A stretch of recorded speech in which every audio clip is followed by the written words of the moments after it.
The opinions expressed by tonight's guest do not represent the opinions or position of Spaced Out Radio, syndicated carriers, or anyone associated with SOR Media. Listener discretion is advised.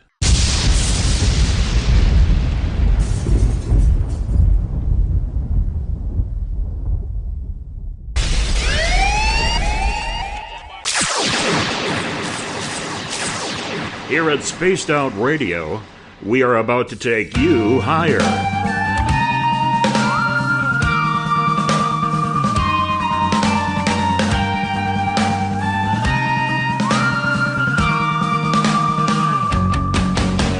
Broadcasting from the Rocky Mountains of Colorado to you listening around the world. This is Spaced Out Sunday with host Tessa Nicole Thomas.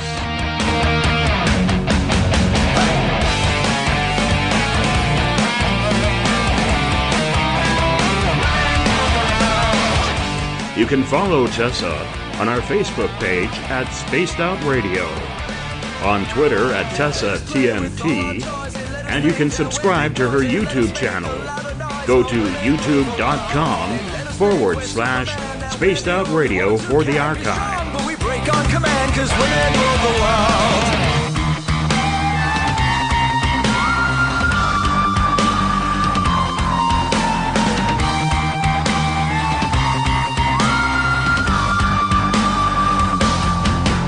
Buckle up, space travelers. Let the countdown begin. 9, 8, 7, 6, 5, 4, 3, 2, 1. It's time to go for a ride with host Tessa Nicole Thomas. I'm such a lucky guy 'cause after all this time, it's like the deeper I go, the deeper I fall.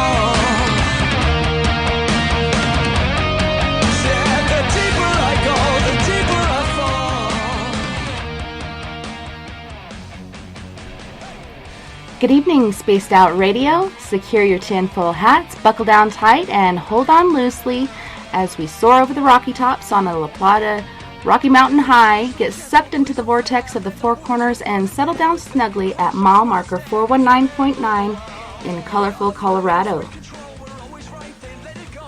It is Sunday, September 9th, Monday, September 10th for all of you on the East Coast and beyond, and this is Spaced Out Radio. Hope you had a rockin' week, an awesome day, and an even better evening. I am your host, TessaTNT, and I am live tonight broadcasting from beautiful Bayfield, Colorado. We are 1,000 strong nightly on Spaced Out Radio Network, spacedoutradio.com, Spreaker, Paranormal Radio, TalkStream Live, as well as Deep Talk Radio, which you can find at deeptalkradio.com. Don't forget to head to our website, spacedoutradio.com, where you can peruse the Spaced Out Radio store and read the Encounter online, dealing with everything strange, paranormal, and odd. Tonight I have a treat for all you guys and gals out there.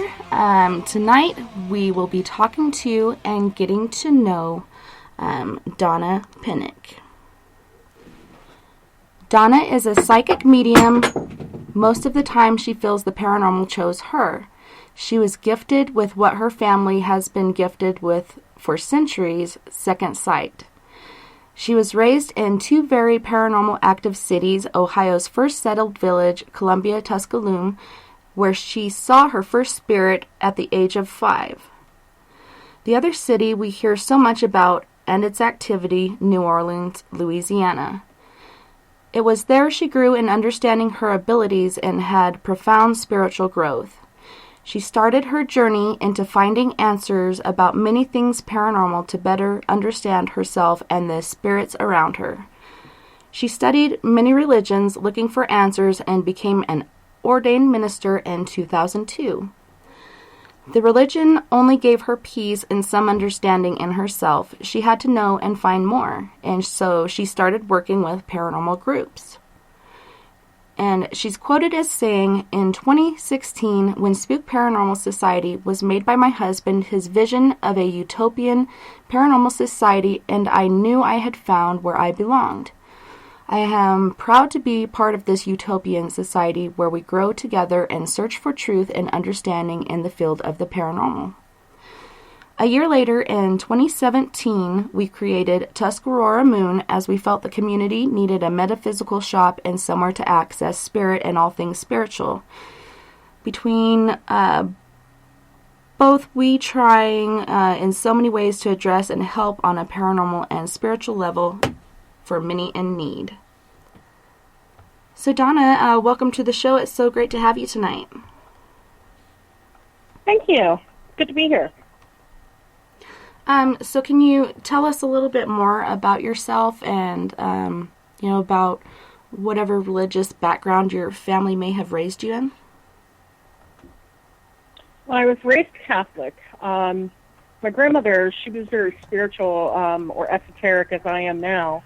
Growing up was very different as, I was studying Catholic school from a very young age. But I think my grandmother, she passed away when I was 10. But growing up around her, there was a lot of spiritual, esoteric symbols, things around that I grew up with thinking was the norm, which now I know was not the norm. That was Santeurian or Voodoo. So growing up in that atmosphere between the two, I learned to kind of crave all study of religion, different occult magical systems. I was just thirsty for knowledge and trying to find where I kind of fitted with all that. So what was your first paranormal experience? I was 5 years old, and we lived in Columbia, Tusculum at the time, and I had been sick. I'm thinking now I was probably even more open being sick, but I'm laying there in bed, and, like a little child, you see something, you get scared, you cover your head up. Well, I had told my mom, and she's like, oh, it's the fever, you weren't feeling well. But about 2 or 3 days later, I told my older brother, and he's like, well, yeah, I've seen her too. So the first ghost I had saw, or spirit, if you would, was here in Columbia. There was a woman kind of looking around the doorway. It was just an elderly woman, nothing frightening, nothing, out of context, what I would call death phase, but she's just an elderly woman kind of looking around the doorway and smiling, and, being a kid, that still was frightening. Who is this woman, and I had the goosebumps all over that something wasn't right. So, covered my head up, prayed, took the covers down, she was gone. The property we lived in, though, was highly active. So that was my first experience, but there was many more in the house we lived in.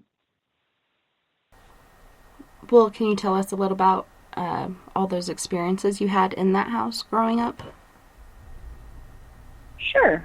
To this day, right now, currently, we live in Columbia, Tusculum, ironically, and they're repairing the house. So when we go by it, I think of all these things that, had happened there. But I had seen the woman on quite a few occasions.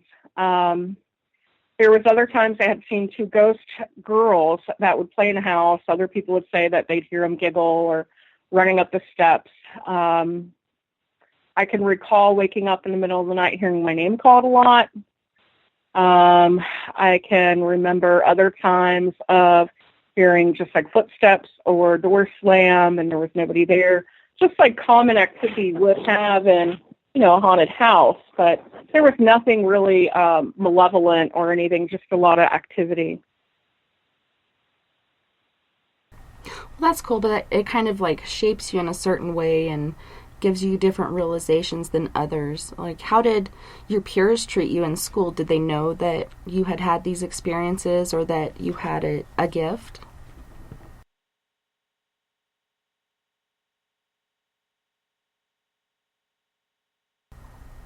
Are you still there?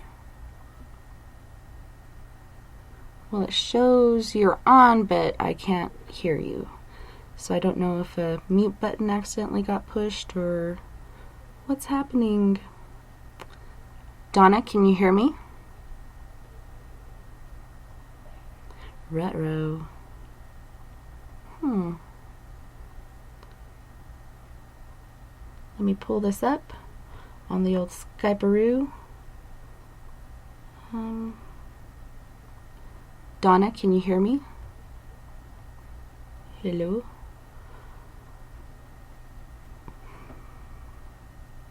Well, I can't hear her. Can you guys hear it?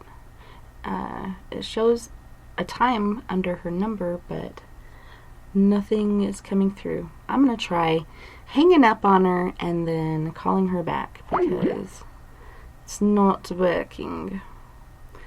All right. Un momento, por favor.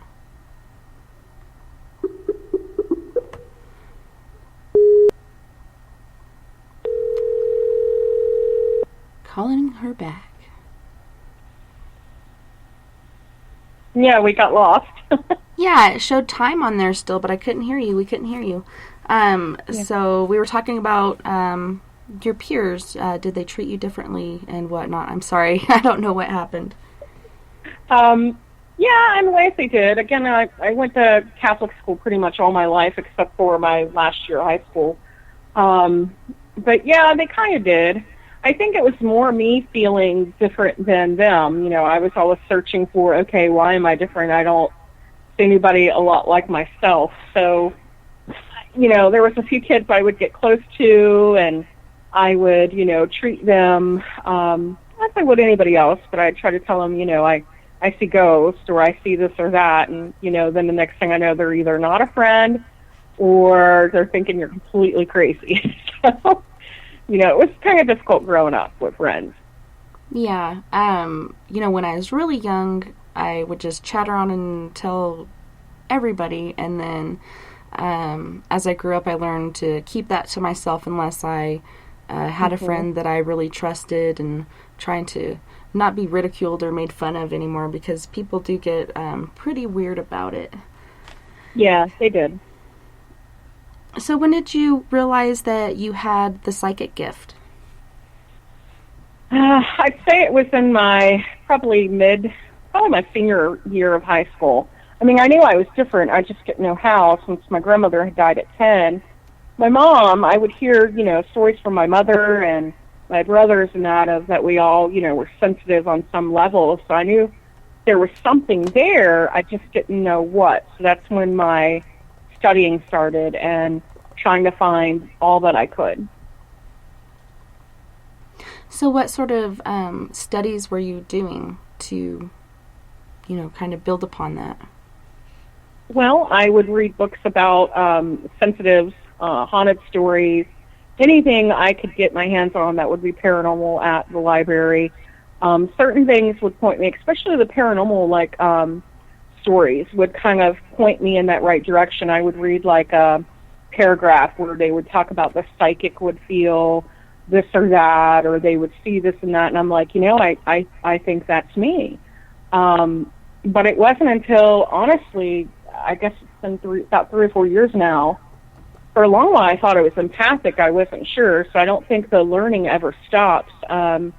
We went on a carnival cruise where we gave a seminar, and there was a lady there who was a psychic, and she pulled me aside and she said, you know, you're not an empath. You're a medium, right? What you do is different, and she helped me out quite a bit. So, you know, I'm still finding myself in many ways. Yeah, and I think it's like you said, you're always learning. I don't think the learning ever ends, because it's just endless. And it is hard to, you know, figure out what you are when you are empathic, apathic, intuitive, and have all these other things going on. I kind of like put them all together, but I don't like to put a label on myself, because then I feel like people are going to expect more from me than I can always give them, and so I just keep it at that. Yeah, I did that for a long time, and I was just a psychic, and a lot of people would come to me with questions about what they were going through from the living, or standpoints of that nature. And I can get information from what I call my spirit guides, or when I do tarot, I usually will have the person I'm reading for shuffle the deck to put their energy into it, and I'm kind of reading their energy. But I usually, and this is the thing that the lady, her name was Red, that helped me on the cruise, you know, she was telling me, honey, you communicate more with the dead. Is that correct? And I'm like, yeah. You know, it's like second nature, like we're talking now, for me with the dead, especially earthbound spirits. But when it comes to living, it's harder for me to get emotions or a good read on if they're alive, versus someone being deceased. It's just second nature to me. So, you say that your family has been gifted with second sight for centuries. Can you tell us more about your family and some stories pertaining to them? Yeah. My mom's always been a person, I think she sees things. She'll always, she doesn't out herself like I have, but she'll constantly, if she has a dream, then I'd say within weeks or months it happens. My brothers are the same. Now, my older son has just recently came to me, and, he has told me that he also sees the dead, so that we've been working with that. As far back as I know, and even with my grandma, I think my grandma also worked with the dead, but I think it's gifted to us, yes, but like I tell everybody, I think that we all have psychic sense about us or intuitive. I think it's how much you kind of hone in on it. With my family being from New Orleans, that's been, if you've ever been to New Orleans, that's like second nature there, working with the dead. My grandma was a root worker and a reader. So within that, I think it was kind of practice makes perfect. I was raised around spiritualism from as far back as I can remember, and I'm sure that's kind of been in my line that long because, Grandma got it from somewhere. So I think it's gifted for sure, but I do think practice makes perfect, and I think that that's where my ability comes from, is just it being passed down from our family, from person to person. Okay, and you said your grandma, does it go back further than that, or is that just as far back as you're aware of? And and to go along with that, what is your genealogy? What are your roots? My roots, honestly, some of them were from Louisiana. I had a friend recently find on my grandmother's paternal side there was some from Indiana. But as far as I can find currently, I know of, we have French Creole roots, and we have Irish, and then on my father's side, it was Slavic. What was that? Did you say Slavic? Slavic, yes. Okay. I was just making sure. I was like, wait, is that what she said? So we were talking a bit about the paranormal activity in Columbia, Tusculum, and we'll probably get back to that later because you said you're still living there. I would be curious to know, maybe go up to that house and see if they are having any increase in activity, because that does happen a lot when people renovate a place. Absolutely. My husband's been on top of that. He's going to go talk to him. Nice. So, you guys got to let me know what they say. Yeah. Because we live here now, and we live in an old house. The houses here are very old, the ones that are still here. We have activity here, but it's not as pronounced as the house I grew up in. So, yeah. I don't think you can throw a stone at any of these houses and not find something paranormal. It's the whole area, so... Yeah, and you were saying it was one of the original villages built there, so you could just imagine how far back that goes. Yeah. The woman that you saw, did her clothing remind you of a certain age and time, or was it current? I would say by how she looked, her hair, and that was probably more current, maybe within, I'd say maybe not longer than a decade. I couldn't really see clothing. It was like she was kind of peering her head around the corner of the doorway. So it was kind of like somebody just kind of peeking their head around. And my brother confirmed that he had seen that same exact woman peering around that same exact doorway quite a few times. So I don't really know what her story was. I didn't really start working with communicating with them until I was a little bit older. I think I was fearful mainly more than anything. Mm-hmm. So. Yeah, for sure. You get that, they have fight, flight, or freeze response, and when I saw my first one, it was a woman, and she was dressed in a black dress, and she had her hair up, and she looked like she might have been from the 1800s period, perhaps like late 1800s, and she was about 2 inches off the floor, and I could hear her walking even though she wasn't touching the floor. and I thought perhaps it was my mom, and it wasn't. It was this woman in a black lacy dress and these old style high heel shoes, and she stopped and slowly turned her head and looked at me, and then slowly turned her head again and looked back down the hallway. But like first instinct, and I don't know why, because blankets aren't very protective, but you pull the blankets up to like just below your eyes so you can still see what's going on, and hope it just goes away at an early age like that, because you know it's hard enough to understand that the world we're in already, but to get that going, it's just a whole nother realm. Pretty interesting. That's kind of what I did too. I think it's a normal kid reaction to that kind of stuff. And you know, I had a grandmother at the time wanting, I think, to teach me a lot of things, but my mom was kind of adverse to it out of her own fears. You know, she has a lot of fears about seeing herself. I think there's times where she's fearful of seeing herself. And, you know, there's many times where I wish she would kind of work with it, but she'll only work within the realms of the dreaming, and if she thinks it's kind of an emergency or, you know, an omen, or somebody needs to be, you know, warned to be careful of something. But other than that, she just completely stays away from it. But there's times when we'll go over there, and it's like she'll know right away if something's not right. You know, it's like you can't keep anything from her. So I know she has a second side as well, but she doesn't kind of out herself or use it like I do. So. Yeah, and is she the Catholic side, or is that your dad's side of the family is Catholic, or? My dad's side, honestly, I couldn't tell you much about them. My grandma's side was the Catholics, and that's where, you know, where I was so confused when she passed, because her, you know, raising me Catholic, but at the same time, she belonged to the Voodoo Spiritual Temple. And, you know, out in New Orleans, that can kind of go hand in hand.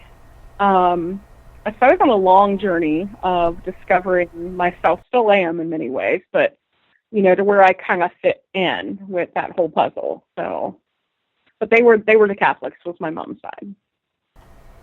And I was reading about you, and you were talking about how you searched out a lot of different churches, and I actually had that same thing with myself. At a very young age, I was intrigued by religion and wanted to know everything I could about, you know, everyone as far as religion went. Did you start at an early age, or was that in your later years, or how did that work? It started in high school, where most of my studying started. I knew that one of my older brothers at the time was reading fictitious kind of stuff like, you know, the Necronomicon and a lot of more darker stuff. So I started there, and I'd read some of that stuff, or Anton LaVey or Crowley, and I'm like, yeah, you know, this isn't really me either. But it was a pinpoint for me to kind of start somewhere. By early college, I found Wicca, and that seemed pretty where I was. What religion? One thing that stayed the same, and I didn't know if it was being raised Catholic or if it was just my roots, was when I would find myself down and out or in some kind of despair or needing help, I would always pray to Mother Mary. And I thought, well, yeah, I guess that could be looked at as, you know, a goddess, but at the same time I thought, that's not Wicca. So I, you know, studied some more, and that led me back to kind of where I'm at, very just spiritual, kind of whatever works, you know, as long as it's in love and light, that's all that matters. So. Yeah, I agree. Well, reaching out and, you know, kind of hitting on all these different religions, I think that everybody has a good point, but they don't have everything, so I'll take what I agree with from different places and leave behind the things that I don't, and I don't go to any sort of organized religion anymore. You know, my religion is in the trees or the world around me or whatnot, and I don't think you have to go to church to be a good person. I don't think that's one of the must-dos. Yeah. It is good to have that kinship with people, but at the same time, like, that's not for everybody. I agree. I completely agree. And that's, you know, when we found a Tuscarora moon to bring kind of in our area up north here, there's not much metaphysical anything. You have a few scattered stores here and there, but there's nothing that really specializes in anything that would be using the saints or using anything Voodoo or anything Santeurian or anything that, is indicative to New Orleans or how I was raised. So we brought a lot of that up here, and then my husband's Native American religion. Mm-hmm. So Tusculum was kind of formed, and, a lot of people come in and say, well, what religion are you? I'm spiritual. I can't really pinpoint a, like yourself, an indicative, religion anymore. I think I got lost trying to find so many, looking for so many like yourself that, the more I looked for something definitive, the more lost I felt. So it's when I wasn't looking like that and just studied a lot of Buddhism even, things of light and love, where I kind of found more of myself, but I wouldn't go to say I'm a Buddhist either. But it just, I could pick from here and from there and agree with a lot of it. But I think as long as you're practicing, one steadfast thing in your heart, it's all the same energy that leads you to the same purpose. Yeah, and I think that's love. As far as I know, on the other side, that's all there really is love. Like immense love, love, love, love. That's what I keep hearing, but it's still a mystery. Like, we don't quite know everything about it, and I don't know if we're meant to or we ever will know what exactly is over there. But according to some, like, you just leave everything behind here as far as any anger or resentment or whatnot, and are basically free on the other side. But then you find those ghosts that are earthbound for different beliefs. Like, we had a ghost that was Catholic, and she believed in purgatory, and being she killed herself, she was stuck until a class came in and said a prayer of release from purgatory, which some people will say that doesn't exist. But I'm sure they didn't just pull it out of their butts. They got it from somewhere, and they said it, and she was actually gone for 3 months, but then she came back because there's a little girl ghost there, which is intriguing. And we tried to talk to her, but Kate was gone at that point. And so trying to communicate with Emmy was difficult because the brakeman would come in and say all these rude words and chase her off and not allow us to communicate. And we'd like to figure out how to get her home or wherever she'd like to be. Mm-hmm. So yeah, I've run across that a lot. We have ourselves, so. So New Orleans is very intriguing on so many levels. Can you tell us more about New Orleans and the paranormal and craziness down in that area? From at least my standpoint, and I'm sure there's a lot of people that will hate me in New Orleans for saying this, but living out there, I don't know if it's because I became so used to the energy out there. I mean, yeah, it's got a strong, heavy psychic current. But a lot of the people out there, just like my grandmother, are root workers. They're seers of self or tarot readers, etc. But a lot of people say it's the most haunted city in the world. I can see that because of the imprints that's, things that's happened there. However, I have had more activity living in Tusculum than I have ever had in New Orleans. And I've lived there periodically throughout my life. So my belief on that is there's a lot of residual there that makes up the strong psychic energy current. But at the same time, a lot of people that are very spiritual like myself aren't going to want to live in a place that's overly active or something, is to the point where it might seem malevolent or some of the stories you hear out there. I think a lot of the stories are actually for the tourist. Not saying it's all fake or fictitious, I'm sure it's not. But from my understanding, I mean, again, it could be just because I got used to the energy living out there for so long, but the place that we lived in, it had its activity. But would I say it was over the top? No. I think most of the people that I knew out there that owns some shops, even out there that are metaphysical, they keep their house down with brick dust, cleansed with Florida water, and calm. So you have to ask yourself, if there's many people like that out there that do practice, they're pretty much keeping it cleansed, keeping it protected. How much are you really going to get out there that, is completely not residual or fully active? I'm sure it has its spots, but where I grew up in Uptown on St. Charles Avenue, there are some places I feel more heavier than others, but I don't think it's what people make it out to be at all. I really don't.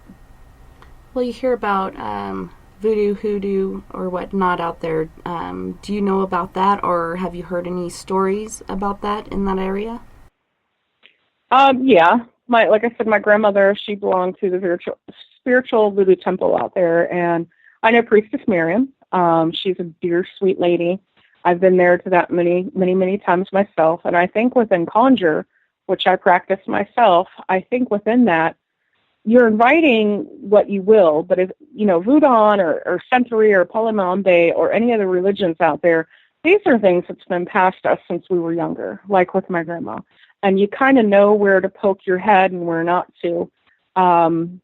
People, we've learned here up north since I've lived here, people that try to practice it where it's not been passed to them, these rites, these sacred rites, it's more of a dabbling, and I can see where it can open a lot of can of worms for a lot of teams to have to, either come in and clean up or the people just deal with it. And that's my whole point about New Orleans is, you have so many people out there that kind of do know what they're doing with it, that I don't think it's as many places are as malevolent as some of the ghost stories kind of make things out to be out there for tourists. I think things are more benign or protected.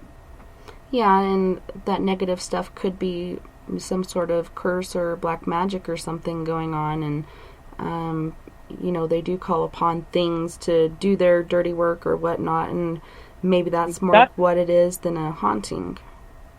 You bring up a very valid point.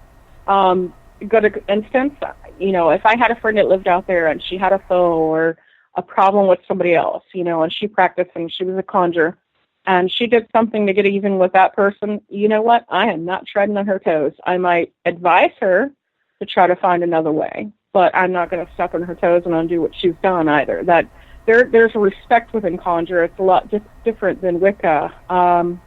Wicca, you kind of have your, and you harm none. Ours is kind of you harm none but take no crap, and it's definitely more of a darker nature of a religion, of a practice. Where people get lost is any of the religions, Santeria, Palimambe, or the Voodoo. You have to realize them are the religions. The magical aspect is actually Louisiana hoodoo.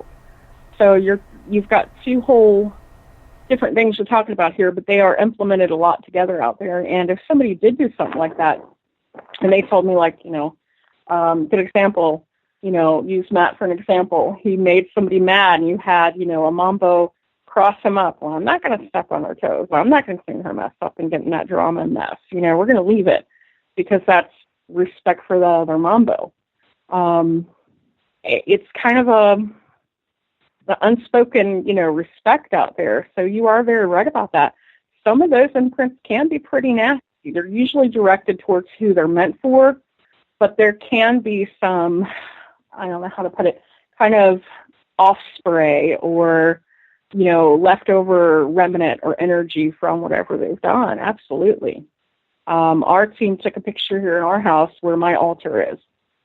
And our one of our members said, "Hey, why can't you see Shelley's legs in this picture?" And it looked like her legs were gone, and it looked like waves, or like the picture, like somebody just went up and smudged the whole entire picture.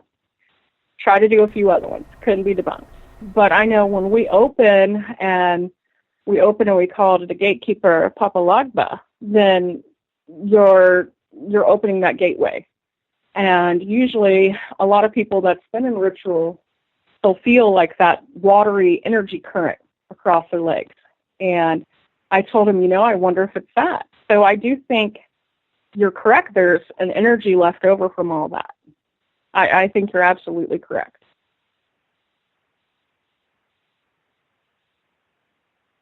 Have you been able to go to the cemeteries down there and perhaps like Jim Morrison or someone else that's buried down there? And I've always wanted to go there because they have like tomb-like graves and such, and it's been there forever. But I haven't even made it to New Orleans yet, period. So that's on my list of things to do. Yeah, you've got to go. It does carry a current like nowhere else. As for the cemeteries, we lived kind of closer to Bayou St. John and Uptown. So my family's at Lafayette number 1, and they're the Hall and Riley family that is buried there. And that's really the only cemetery I kind of really function when I'm out there, is to go see, my family. So what kind of experiences have you had out there? Like, are you able to communicate with different spirits there, or do you just pick up different things? The experience I've had in New Orleans, I have felt some things. I know one of the times, I moved back when I was 19 with my children, and we were walking in the Garden District, and it almost felt like somebody put their hands on my back and kind of gave me a shove. I didn't fall, but you know how like when you're shoved and you kind of catch your feet? It was kind of like that, and I could feel it. I didn't tell my kids, but I felt it. I've had that experience out there. Growing up, when I lived out there before, would see certain spirits, but they were just kind of doing their own activity thing, a lot of residual I would feel. As for active things that I saw, I think the worst time out there that scared me is my children's father became really sick. And he was sick. He had juvenile diabetes, and he was sick before, like, we even moved out there. But he had a seizure. Now, he wasn't known to have seizures. And folks getting cold chills thinking about this. We lived in the back part of a building in an apartment, and the apartment was the old slave quarters. And he had a seizure one morning, and luckily the kids were at school. And he started talking, like, out of his head about, like he was being burned, or like his skin was on fire. And the EMTs came, I'm frantic, and I'm not sure what's going on, but it felt really weird, especially him talking like that. I'm thinking, okay, what's going on here? So, of course, the EMTs come, and they ask if he partakes in any drugs. And I'm like, no, he has diabetes, so he's not very well. And they're like, well, what is he talking about? And I'm like, I don't know. Well, he goes to the hospital, and he checks out. His sugar was high. They couldn't find out why he took the seizure. They did all kinds of brain scan. They did CAT scan. I mean, we were at Charity Hospital for a long time, and nothing. They couldn't figure out why he had the seizure. So the lady we rented from, we tell her about it, and she tells me an old ghost tale of a woman who burned and drowned her child in a bathtub back there. And I thought, are you flipping kidding me? And to this day, and again, it still gives me cold chills thinking about that. Was that paranormal? I mean, I can't find any rational explanation why that would have happened. There was none. The building to this day now, we found out, is an Airbnb. So for people that go there, I'm very questionable on what they might experience, because that was terrifying. That was an absolute terrifying event, and I have no rational explanation for that at all. None. Yeah, the only thing that I could think is perhaps he had a really high temperature or something, but if that wasn't the case as well, I would think maybe that spirit was trying to take over his body or something, or did, because you said he was saying things that he wouldn't generally say. Yeah, it was. He kept saying something about mommy over and over, and he was like, why would you do this? Why I'm burning, and stuff like that over and over. And then to hear the comparison with the lady that owned the property, tell me this ghost tale, and I'm getting cold chills talking about it. To hear her comparison with that, I mean, it was terrifying to me. I agree. I think that something probably tried to jump him, or, channel, if you would, with him. I don't know. I know our bedroom was, like, right behind the bathroom as well, which is even more terrifying. So he was laying down in our bed right when that happened. So it was absolutely terrifying. And he was sick, so maybe that made him a bit weaker to where they could actually take him over. That is freaky. Yeah, it was very freaky. And again, to this day, I've told a lot of people that story, and are like, have you, even telling the landlady what he was saying at the time, she was like, very superstitious, but she was very on point that she thought it was like the spirit of this child that tried to take him over. And that's why she told me it. But it was terrifying. Yeah, pretty scary and sad at the same time. Absolutely. So it could be this child ghost, or it could be some dark entity taking on her form to make someone think it's her, and I don't know, that's weird. That's a place, that's where my two experiences were. When I was with Grandma there, I don't know if it's because I was so into, just being a kid, I was really young then. But when I got older is when I had my two experiences there, with the shoving and then with my late husband. And that last one was just terrifying. So I know there's, like I said, I don't try not to downplay New Orleans too much, but I try also not to upplay it as much as it is either. Kind of, I guess, because I'm so comfortable with it. It's home, You can't really upplay home too much. Yeah. So, yeah, I guess that's what it is. So you've gone through this great spiritual journey to figure certain things out. What have you learned on your journey of spiritual growth thus far? That's a good question. I think I've learned to take a lot of the fear out of working with the dead as much as I had. Working with a lot of the paranormal teams I worked with even before S.P.O.O.K.E. It's taught me a lot. I was kind of fearful to tell anybody that I could, work with the dead. I was scared of how they would react, like, a lot of my childhood friends.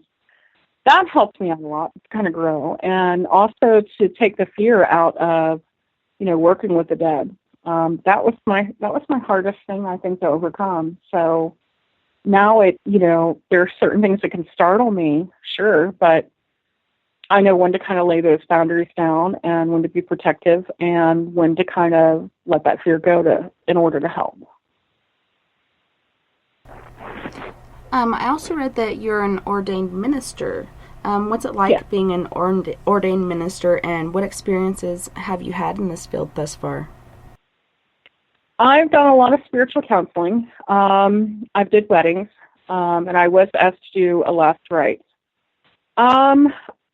I like it. I think it kind of applies to kind of my journey. I think I'm supposed to do things that are of compassion and kind of clergy in many ways, even helping the dead in many ways, no matter what walk of life you are, whether you're ordained or not. You have to be compassionate and merciful, on many, many levels. I mean, some of the spirits that I've seen, that are stuck in death phase are not for the faint of heart. And it's took me to have to take the fear out of it and approach it from, I can say, kind of a spiritual standpoint on some level, to help them.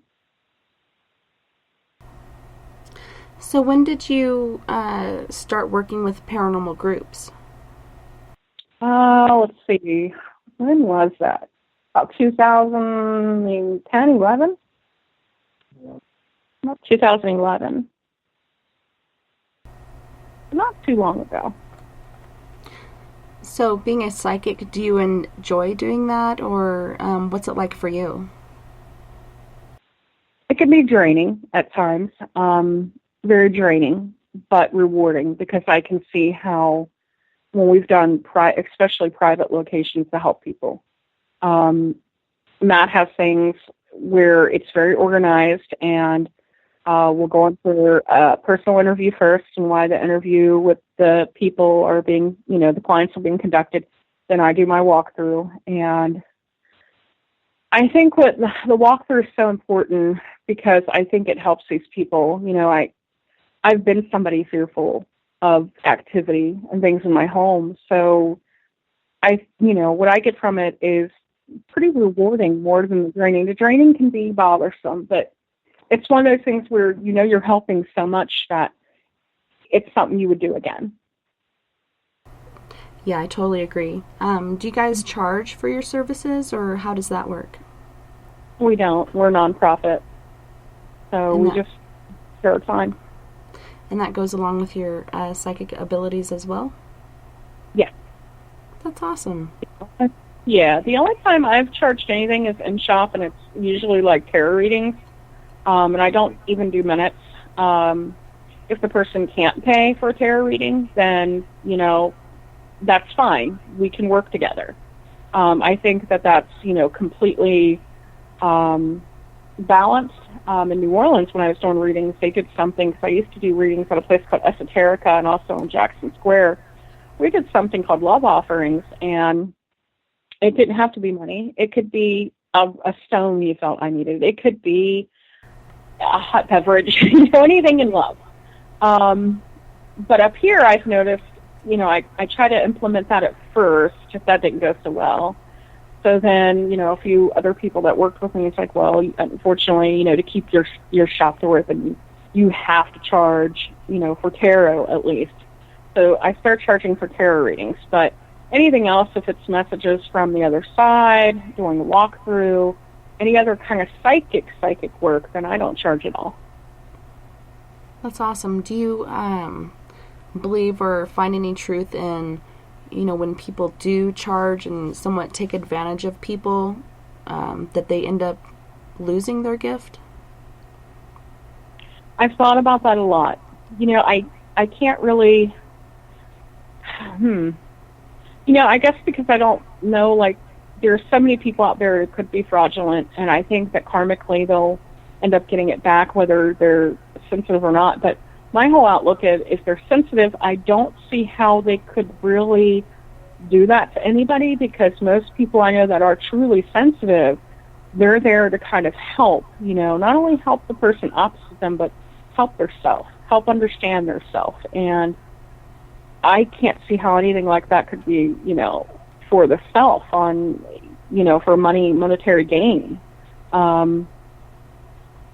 I just don't. I can't see how anybody could be selfish to that degree and actually be sensitive, because there are many people out there that are hurting. And if you're truly sensitive and you're sitting across from, Jane Doe, and she's wanting, messages from her father, and she's all out of sorts because she's hurting that bad, I don't see how anybody could say, okay, you've got a half hour, and I'm going to take you for $150, and I can't see it. So I question, even if the people that do that, if they truly are sensitive. Yeah, I've heard different stories about certain psychics, Sylvia Brown being one of them, who at first I felt was really, really good at what she did, but then you hear about all these people that she took advantage of and charged thousands and thousands of dollars and had no outcome whatsoever, and it kind of makes you wonder if, because she was taking advantage of these people that were dependent on her, she ended up losing this gift. I know that most of us are born with it, or it's passed down generation to generation, but I think if you go against that karmic circle or whatever you want to call it and try to take advantage of someone, then you lose that gift. I agree, because I don't see how one could do it, and if they did, I think there would be repercussions for that, on many levels. You would definitely get some universal law coming back at you, I think, on some level.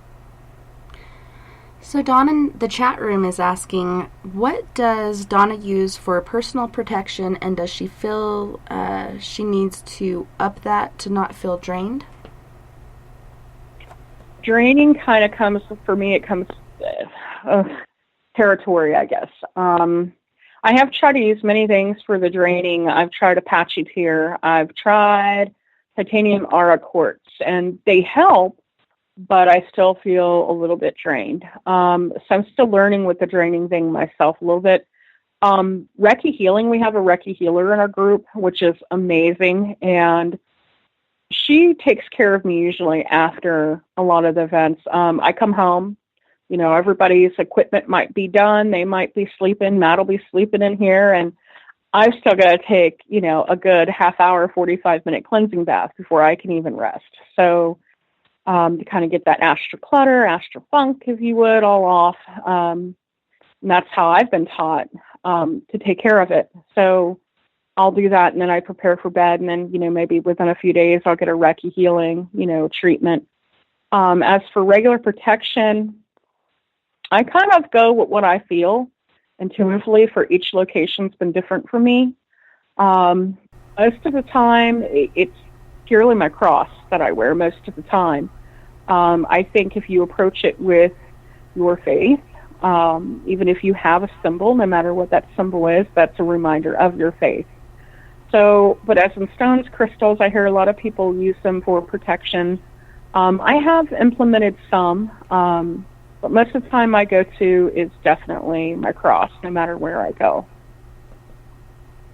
Yeah, I actually ended up picking one up in Pagosa Springs. We were staying there for an investigation, not a paranormal, but just a regular one, and we both had activity in the room, and we weren't telling each other at the time because we didn't want to build on fear or whatnot. And then the next day, poking around the stores and stuff, we went to this pawn shop, and they had an old silver cross in there, and I ended up picking that up. And then my husband picked up a bunch of swords and stuff. It was like a little ninja sword set or whatnot, and we got in the car, and I was like, why did you buy that? And he's like, well, last night there was this dark thing in the room, and it kept messing with me, and I was like, that's why I bought this. So we both had the same experience. We just weren't telling each other at the time because we didn't want to feed it, Don't feed the fears. Yeah, and there's been times where we've been as protective as possible and still brought something home. And, it wasn't even carried in with us. It was carried in of all things on evidence. And when we reviewed this evidence, it was like getting frickin' paranormal lice all in your house. And within that, everybody got it that was there at the location. So sometimes, no matter how careful you are, you still might bring some of that energy or funk home. And that's why I have been really blessed to have the grandmother I have, or some of the teaching I have growing up in New Orleans, because I know how to make tar water to clean things. I know how to make Florida water to clean things, to keep our house, pretty clean and positive, even if that stuff does kind of get in here. But not everybody does, and I think that's why it's important for us to have the shop that we have. There's many times where we have clients, and I don't say, come in and you can buy tar water. No. If they need help, it's there. We will gift it to them, and we will show them what they need to do to keep it out of their home. That's what it's about. So, Robert in the chat room was saying jet and selenite will replenish the drain. Oh, thank you very much. I will definitely try that.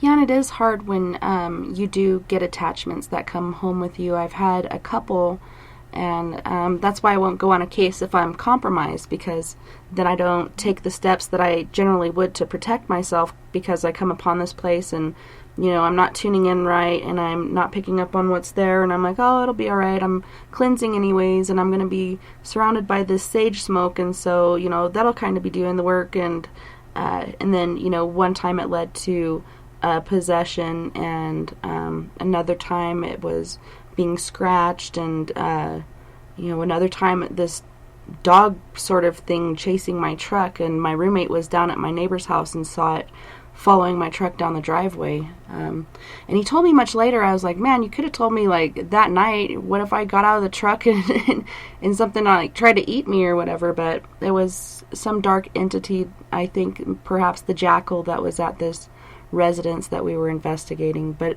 I think if you are compromised, like, it's important to, like, a lot of times I'll stay back. Like, I missed this last week's investigation that we had for a lady, and I hate missing it, but at the same time I don't want to endanger myself or anyone around me, and so I just kind of step back and let them run with it, and they do a great job, but I just really miss it.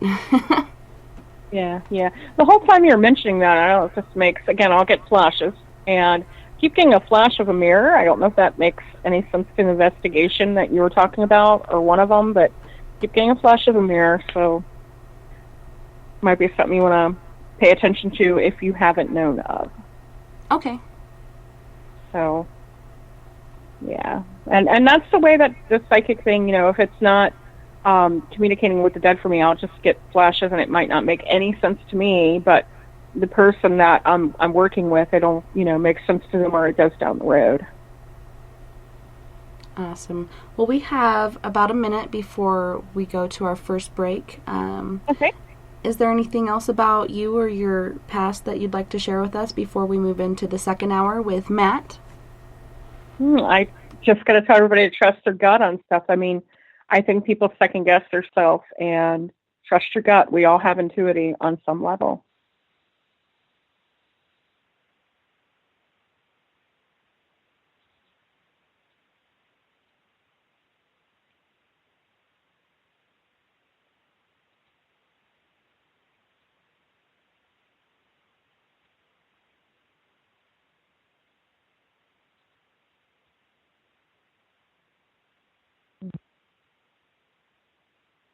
Absolutely.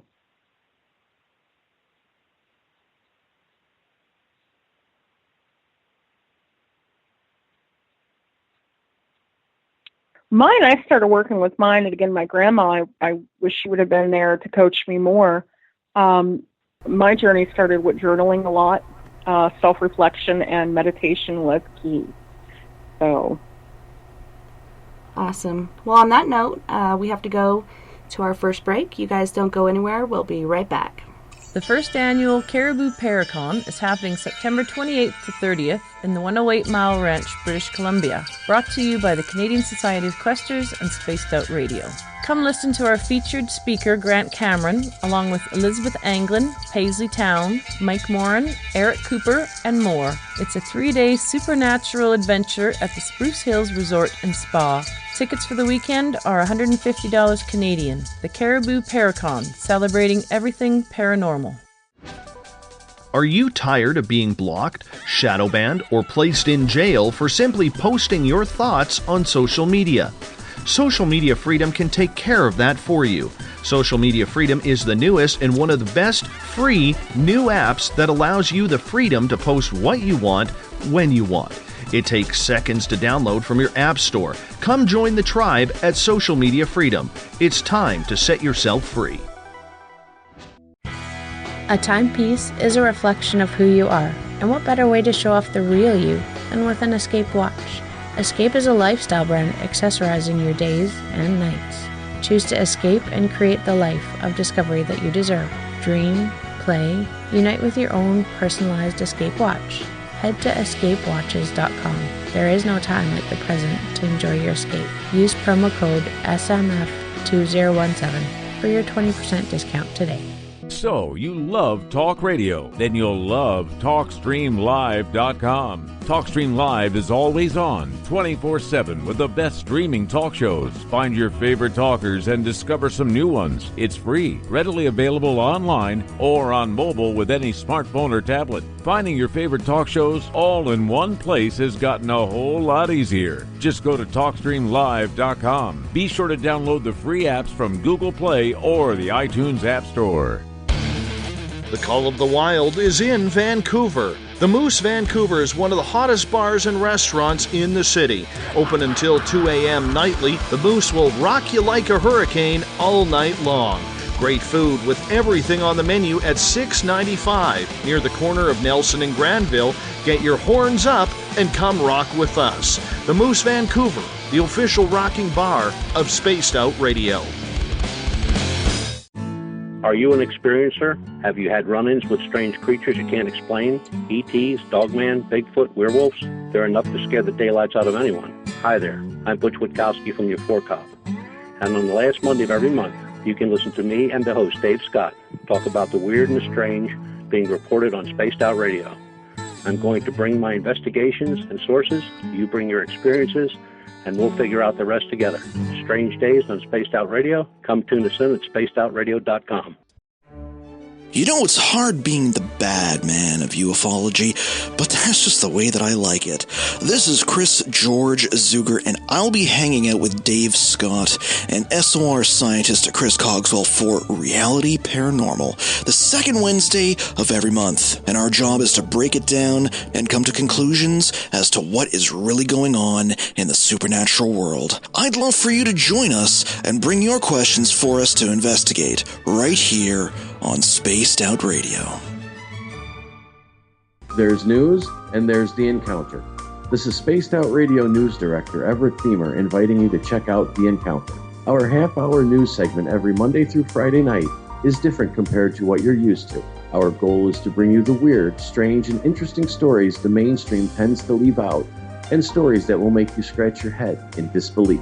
The Encounter can also be found at spacedoutradio.com and on our Facebook page, SOR The Encounter. Come give us a read. Do you want to know what's really going on in your world? Do you have questions about who you can trust in the mainstream media?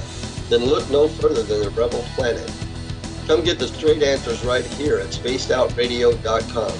Join me, Jamie Sexton, creator of Rebel Planet News, as I fill you in on the stories behind the stories. All you truth seekers, be sure to tune in to Rebel Planet on spacedoutradio.com the third Thursday of every month. Hi there, this is Dave Scott from Spaced Out Radio, and I want you to come on a nightly journey. Starting at 9 p.m. Pacific, midnight Eastern, every Monday through Friday, you can come hang out with me and the other space travelers. We have it all from Carl the Alien bouncing on by to those misfit gnomes causing havoc. It's 3 hours of fun and entertainment on those topics the mainstream really doesn't want to touch. Come get all paranormal with us at spacedoutradio.com, and together, my friends, along with our resident guitar god Bumblefoot, we own the night. Looking for a place to advertise at a very reasonable cost? Look no further than Spaced Out Radio. SpacedOutRadio.com has an advertising tab that you can click to check out our daily, weekly, and monthly packages to play on the radio, or our website including social media. From commercial spots to banners, we have it all. Check out our competitive pricing today. Visit purpleplates.com today. For over 40 years, the Purple Energy Plates have been delivering amazing results for their many customers. Inspired by the great genius Nikola Tesla, the harmony, healing, and energetic effects of the plates have proven over and over to be beneficial and often miraculous to thousands of customers. Check their site for daily specials and choose from their many energy products. You won't be sorry. Visit them today at purpleplates.com. Tonight's show and topic of discussion do not necessarily reflect the opinion of Spaced Out Radio, SOR Media, or its hosts. Listener discretion is advised. Here comes the second hour of Spaced Out Sunday with host Tessa Nicole Thomas. Subscribe to us on our YouTube channel, Spaced Out Radio. And you can follow Tessa on Twitter at TessaTNT. Now, back to the show.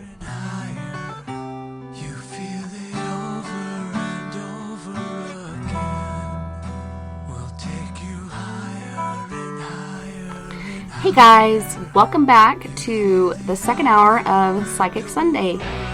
Tonight we have Donna Penick, and we are now welcoming her husband, Matt Penicks. Matt and Donna, welcome back. So great to have you guys.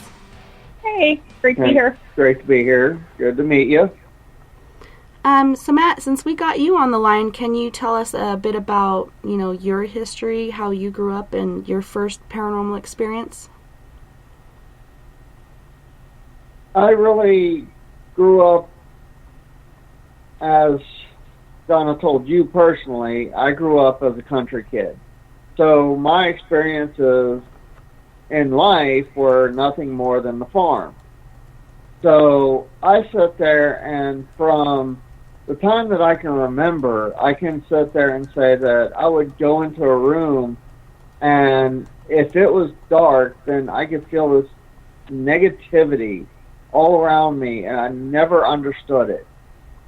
So it wasn't until years later when I'm sitting there after my, as of now, late stepfather, after his brother passed away, and I'm sitting there watching TV, and his favorite music box, which had not been touched, plays one note. And I'm sitting there, I'm all by myself in the home, and I'm sitting there thinking, this was Bob's favorite box. Not been touched. So I sit literally and say, Bob, was that you? And then 2 more notes play. So I sit there and I say, well, I know you're here. I know you've passed. We all love you. We all are going to miss you, but you need to move on. You need to be happy. And after that, the box never played again. That's very interesting. And how old were you at that time? Was that recently? At that point in time, I was 22, just turned 22. So do you think, did that experience pique your interest in the paranormal and kind of lead you into starting your own group?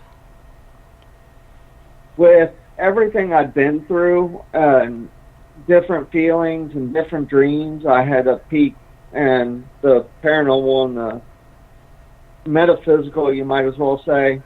And it wasn't until after I met Donna and her ability kind of led us to the historic place that we came to know and love and help restore, that I met my first paranormal group, that I actually became part of anything to truly do with the paranormal.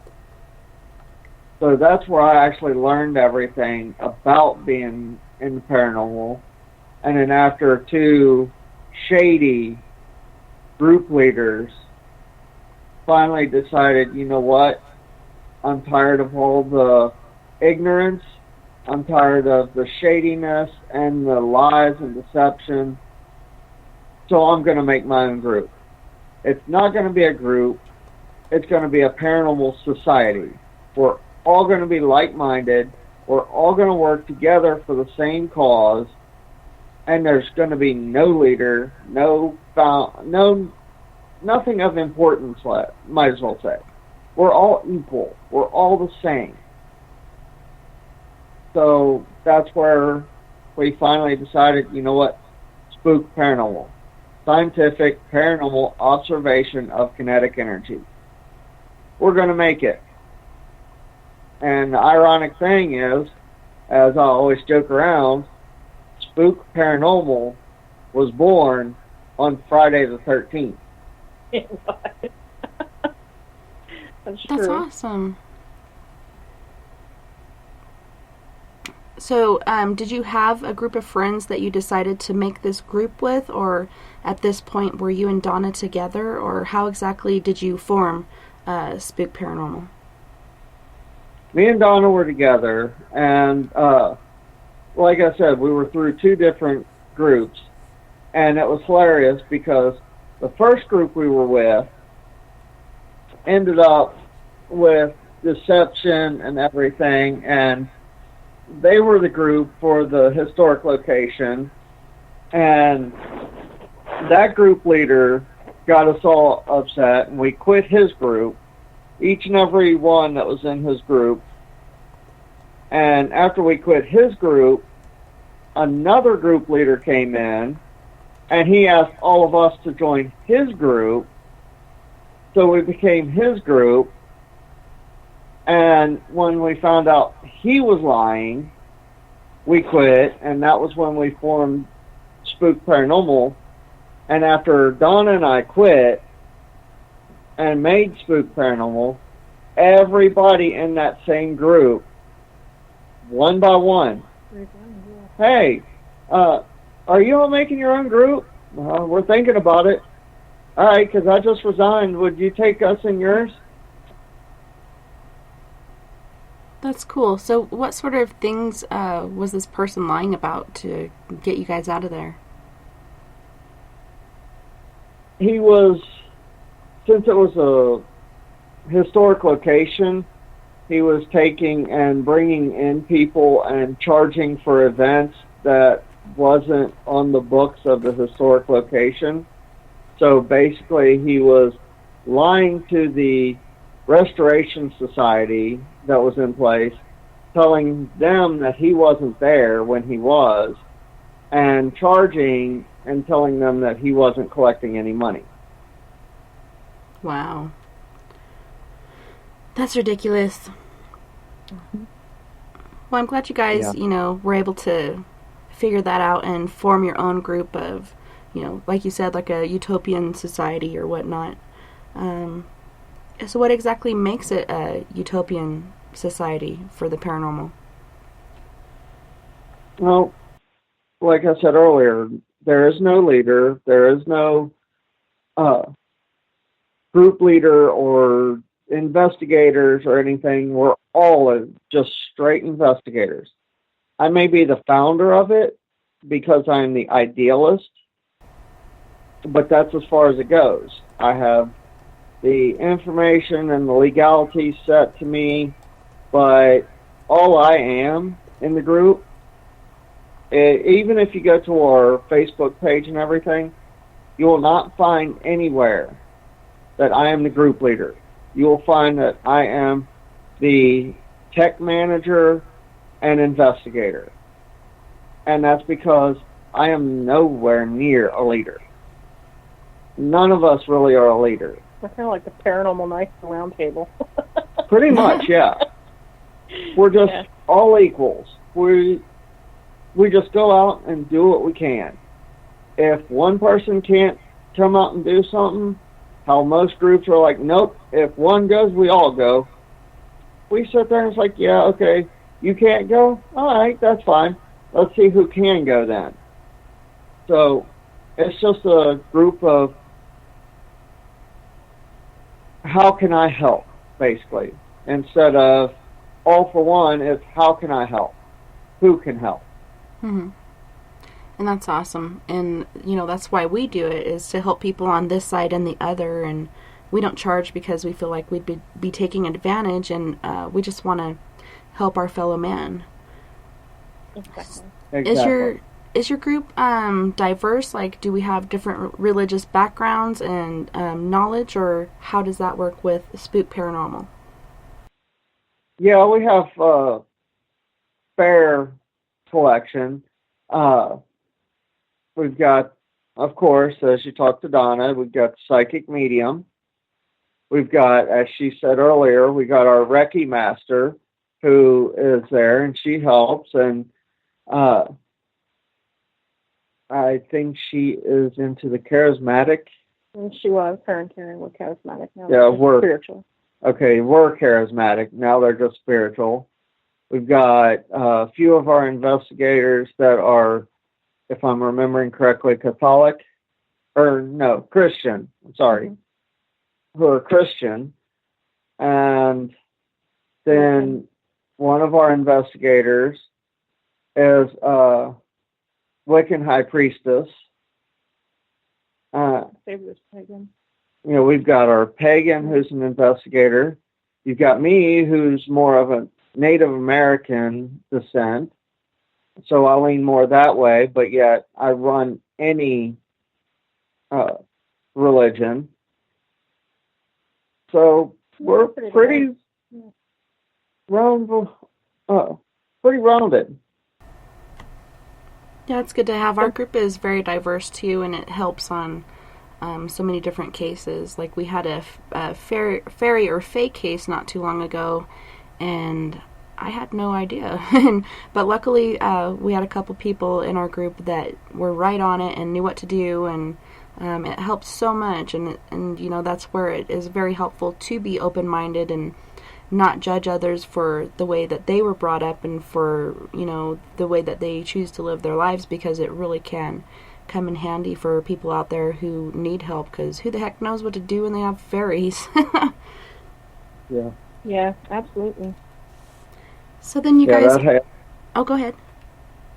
That's fine. I was just going to say that's why I don't care much for where I really grew up, because where I grew up, there is a lot of back-minded and very hateful people that even towards me, it's like, no, you can't talk about your heritage.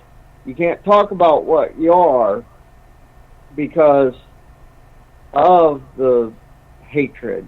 I think that implemented your utopian idea, honestly. That is the biggest thing. Unity, yeah. So you've learned from it. You made a positive out of it. That's good. And where exactly did you grow up, Matt?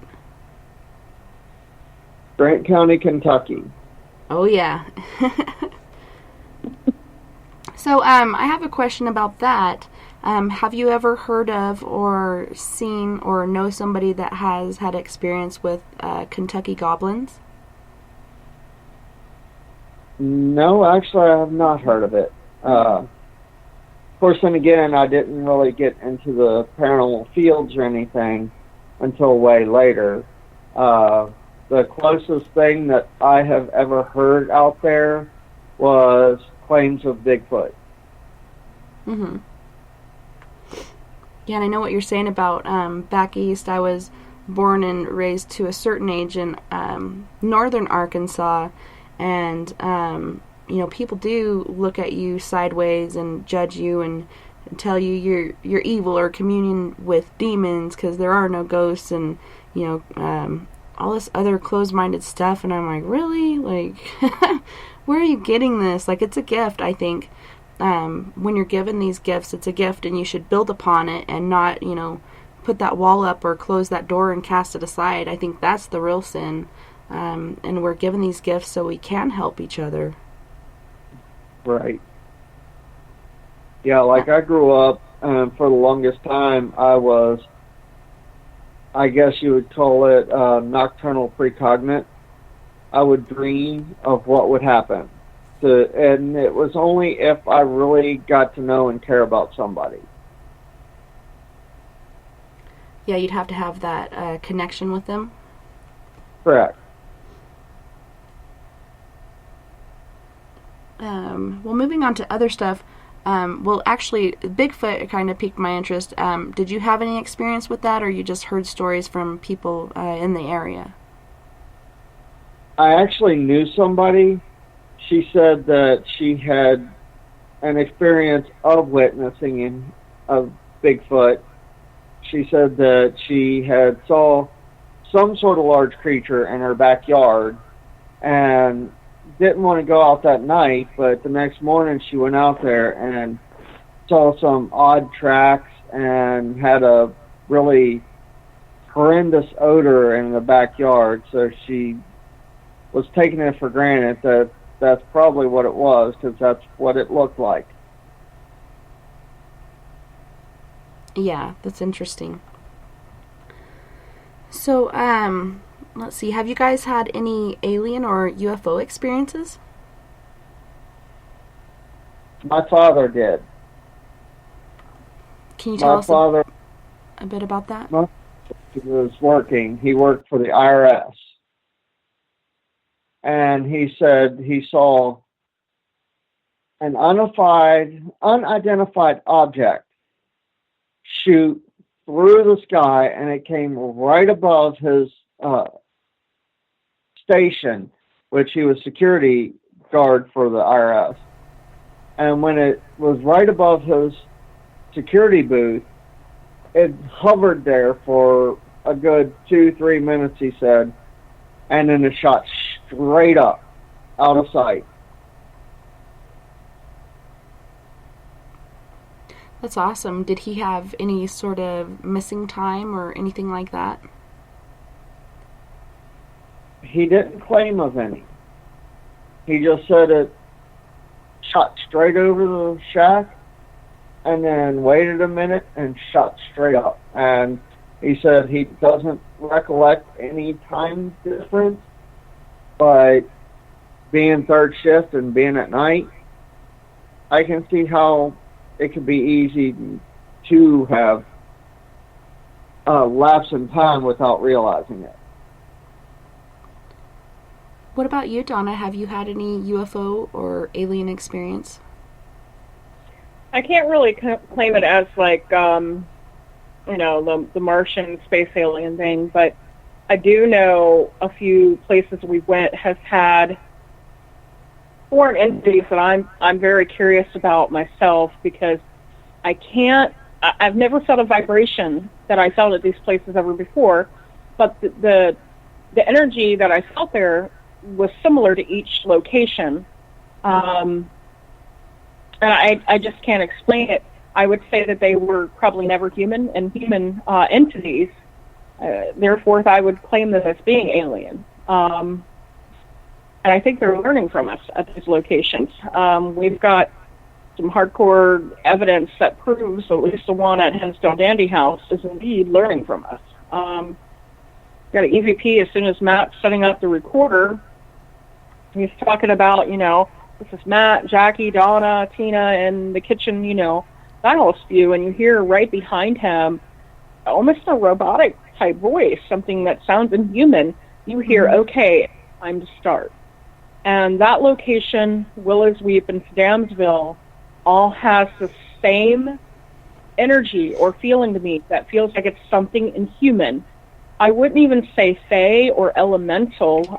As I've worked with Wicca, I've worked with elementals and fae. It's something definitely that's never been born, human or anything elemental. So I'm still trying to figure those things out. The only thing I could say they are is alien form. I communicated with one at Hinsdale, and it had said that the Native Americans created it. I don't really know about the one at Willow's Weep or Sedamsville. Willow's Weep, we actually did see a strange light, a whole group of us that was actually in the building. So I'm looking forward to going back there to find out what this was at Willow's Weep. So do you guys just do investigations in your area, or do you travel abroad to do research? We'll go anywhere that we are called to. As was said earlier, we have been to Jamaica. We've been different places outside of the United States, and we have been to New Orleans. We've been to many places in the States to do investigations. So what is the furthest that you have traveled? I'd have to say probably Jamaica. Jamaica, real far. So did you find a difference in the paranormal over there? What exactly did you guys experience in Jamaica? We went to Rose Hall in Jamaica, and we investigated through there. And when we did, everybody tells me that the picture I've got was one of the other people that was there. But I swear to you it is not, because the picture looks like somebody sitting in a chair and looks like their head turning and possibly like a barrette or something in their hair causing a gold streak in the picture.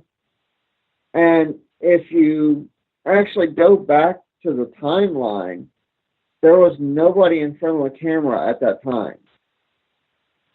So you have your people, at the location that say, it's kind of split. That was debunkable, and then you have people that say it's not debunkable. So I've been kind of torn with it. I'm the one that took the picture, and I can remember communicating with a woman at that point in time when I snapped the picture. I don't remember anybody ever being in front of the camera at that point, but so that's been debatable. Do you think it was different, what she was asking, investigating over there versus here? For you? To me, investigation was the same, because, it's all a matter of trying to locate that energy. Me, I guess it was kind of a little little different to me because it had, I feel the different energies at each different place. It doesn't matter whether it's in the States or, abroad, but it's different, I think, because the atmosphere was different for me. So that was really about it. It wasn't different. Yeah, pretty much atmosphere was the only difference. Do you guys do, like a bunch of pictures, like at least 4 of the same thing to see what happens in between? That day I didn't. Usually do 2 back to back. Sometimes we'll do more than 2, but usually it's just 2. But there are times where, like that day, we just get 1 and move on because there's a lot more that we got to do in a short amount of time. Well, it's kind of improv too, though. You guys gave me a camera, and I'm like, I don't do equipment. It was kind of me communicating and snapping a picture. So it was a little different that day with me having any kind of equipment. Yeah. I'm not tech savvy at all. Yeah. When I first started out, I had the habit of just taking one picture and moving along, and my friend Jerry really got onto my butt about it, and he's like, you need to take a group of pictures because this one might not turn out, and it was just, for doing photography at weddings and stuff. Take a group, that way you got one. But with the paranormal, I think it works out as well because you don't always know what you're going to catch, and a lot of people will ask, like, where's the pictures before and after? Like, is there a difference in them? Did it just show up in this one? Or what sort of movement is happening? But it can be helpful when gathering that evidence to, have the pictures before and after or whatnot, to show that there's nobody walking into the picture or sitting down or whatever. Somebody's just sitting there. And with the thing that you said on her head, we have a picture of 2 ghosts from a game camera, and they're both wearing this, it reminds me of like some sort of Celtic crown or something. It goes down on the forehead, and it's got little sparkly beads or diamonds or whatever, and you can't tell because it's like a black and white photo, but you could tell that it's metallic of some sort. So I don't know if it's silver or gold, but they were both wearing one, and one was standing perfectly still and staring directly at the camera, and the other one was trying to get out of the picture really fast, and she was the older one, Kate Johnson. But I wonder if it's some sort of something you get on the other side or what, because I know both of those ghosts were killed at different times, and it wasn't that outfit that they were wearing, it was, something else. So it makes you wonder if they kind of get some sort of new wardrobe or something on the other side. It's, I don't know. The paranormal is so interesting to me. It is. Me too. There's still so much that we have not learned. Oh, yeah. And anybody who says they're an expert is full of it, because there is no... There's no expert in this field, and we're still learning, and we will be learning probably till the end of time. Yep. I'm sorry, if you take and put as we have ages for our lives, if you put an actual age to the technology we've done and the research we've done to the paranormal, then you're still looking at like a 5-year-old child, because we haven't even started to break the surface of the paranormal. I don't think none of us will always have the answers until we're on that other side, honestly. Probably not. Our group kits around all the time, and we say, the first one of us dies, we're all going to have a code word, that way we know it's that investigator. Kind of tell us what's on that other side. You're like, holy shnikes, it's Diane.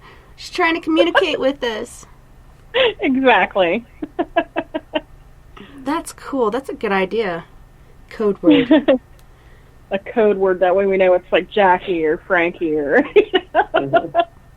or one of us. So earlier, Donna, I think we were on break, and you were saying that Matt and a friend of his, they kind of bring more of the scientific edge to the paranormal. Matt, what exactly do you guys do to get this scientific data?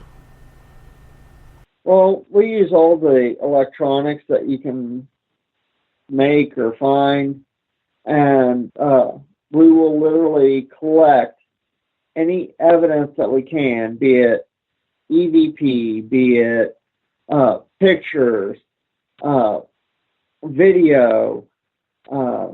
We even use the Connect hack for the SLRS camera. We use all that, and we try to collaborate and compile to where we can see what we can get scientifically, and especially in correspondence to the metaphysical side, which, as Donna will sit there and point out a place to put a camera or this side or the other, and it'll be documented prior to the placement and everything of what's going on, so that we can combine the two together to show that it is all truly scientific there. I mean, it's not made up. I like how you guys kind of do a safety sweep before to get temperature readings and logs. And I mean, you guys are very, thorough, you and Frankie are, with the collection of things. So yeah, we get pre and post investigation readings to find out the atmospheric pressure, the temperature, the corresponding levels of EMF throughout the location, and we document everything to where it shows, okay, this is what we experienced, this is the changes that occurred, and we have it all documented out, like I said, to try to prove that we're not crazy for sitting thinking that we're seeing this or that. It actually is there. Yeah, and it's interesting. We actually have a Paranormal Puck too, and it picks up on all that stuff as far as the energy, magnetic field, humidity, temperature, all kinds of things. As you're using it, it just keeps recording and recording and recording it. Do you guys have one of those? If not, that would save a lot of work. We actually have a friend who has recently created one, like you were saying, a data logger. What did she call it? I don't remember what it's called. I just know it logs all the data.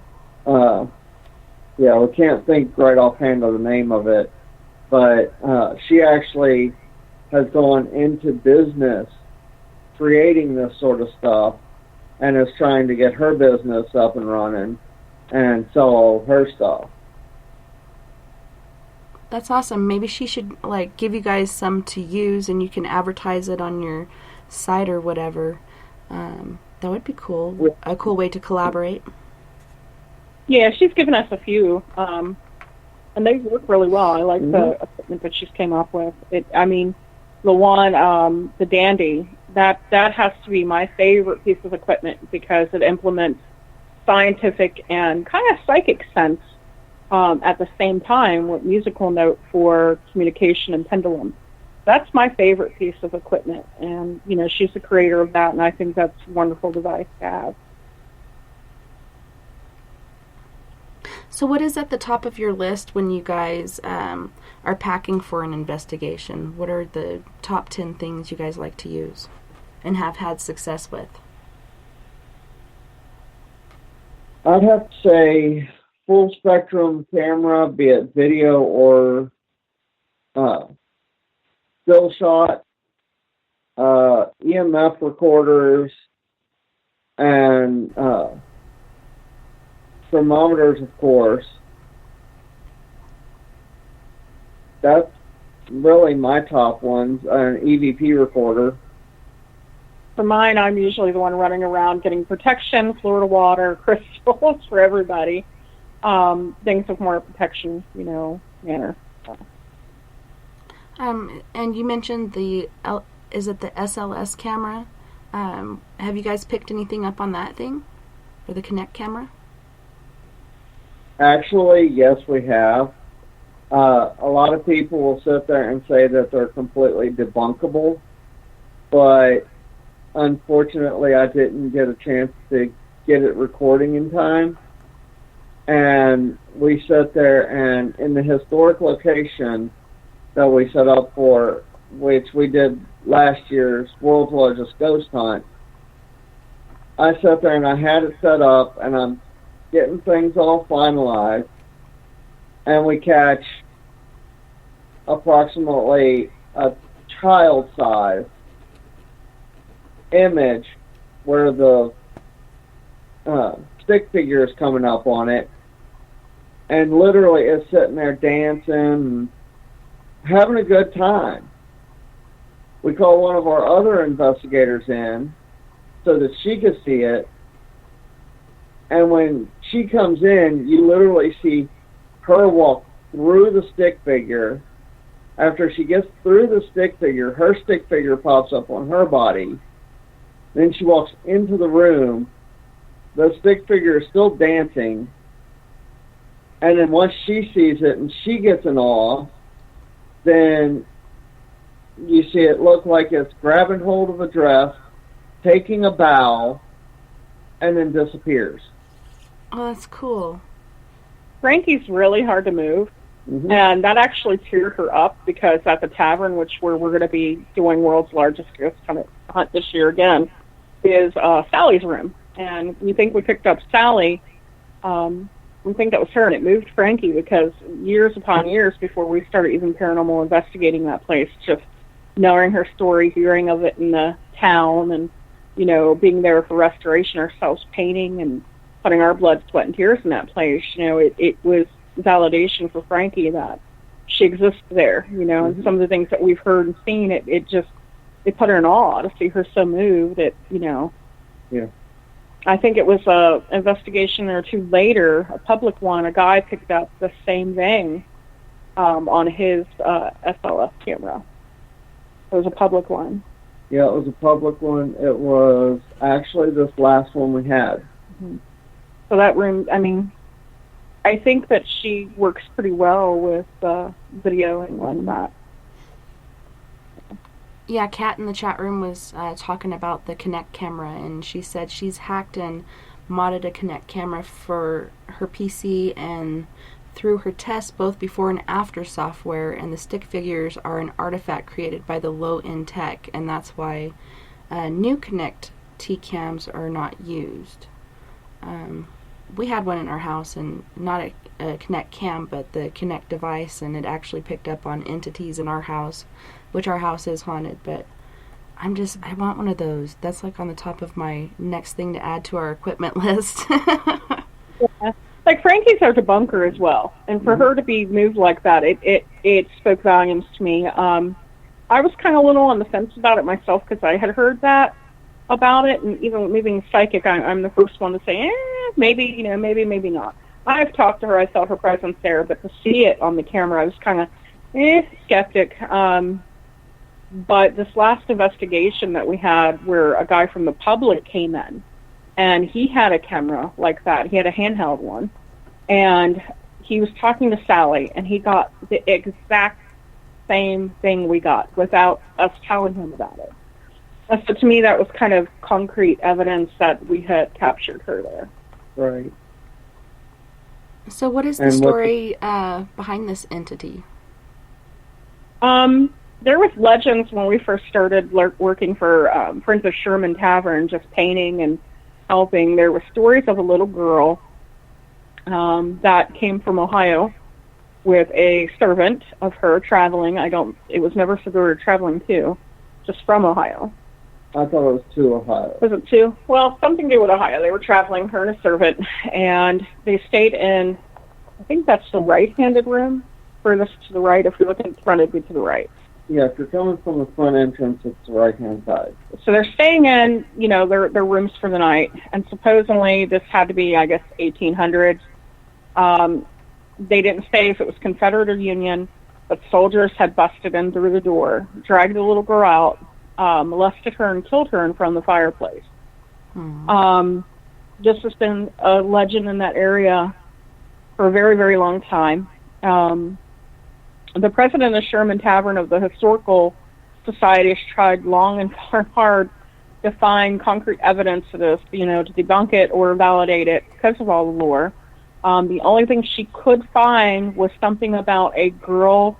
I'm pretty sure it was traveling from Delhi, Ohio. It was either to or from. I'm wanting to say it was 2 because the lore has it she was going home. So that's the only thing she could find on it. But, I mean, all the years we've been there, we've gotten on EVP. Her name's Sally. I've talked to her numerous times. My granddaughter, who's sensitive, we've had her up there. And, you know, I would not try to impose any kind of thing of what's up there, what's not up there. And she came to us one evening, and I'm like, who are you playing with? And she's like, oh, I'm playing with Sally. And, you know, I and Matt just kind of look at each other. So we've had numerous ways of knowing the spirit's been up there for as long as we've been there. Yeah. As long as we've been up there. I don't think anybody that's went into a public event hasn't found some evidence of her existence there. Right. Which is, I mean, it's sad. Her story's sad. I've worked with her to try to get her to move on, and I don't know if it's in your experience working with spirits or your team, but I call them caretaker spirits. It's ones that are comfortable staying where they're staying, and they don't want to move on because they're protecting the property from it ever happening again, or caretakering the property. And that's pretty much what we've gotten from her time and time again. Yeah, So, that's cool.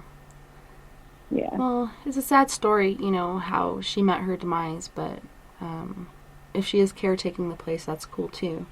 And that your granddaughter was able to see and, you know, interact with it, that's awesome as well. Have you found, with the world's largest ghost hunt, any sort of increase in activity using the bridge or any other things that we've done in all at the same time?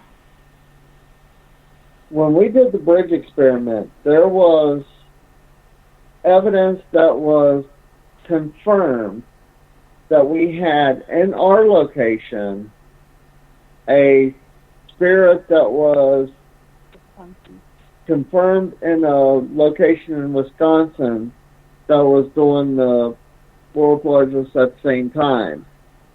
And we didn't know anything about it. We had no idea of any of the other locations.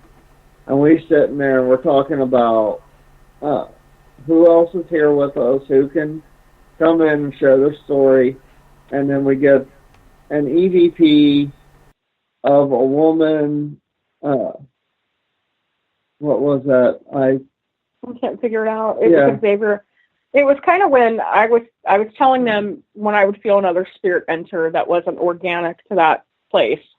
And Xavier saying, well, where do you think she's from? I said, I don't know. She's got like a English accent or British or some other kind of accent. And she kept telling me something about Wisconsin and Michigan. And so he redirects a question to her and he says, well, are you lost? You know, do you know where you want to go? And if anybody'd like to go on our Facebook page, it's on there. It's clear as day at Class A, her saying, I can't figure it out. So we had many. I mean, for me, we didn't get all of them on EVP, but we had many I felt there that had crossed that bridge from different locations.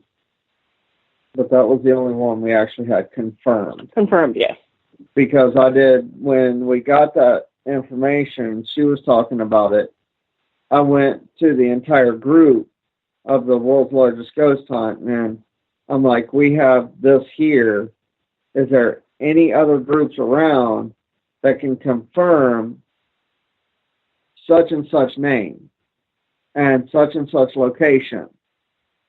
And at the end of the investigation, we finally got, yes, that's from our location, and that name, and that is our exact location. Story, I think, even too. Yeah.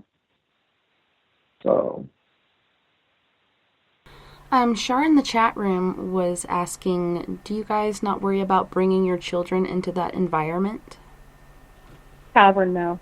Yeah, with the tavern, we don't have any issues.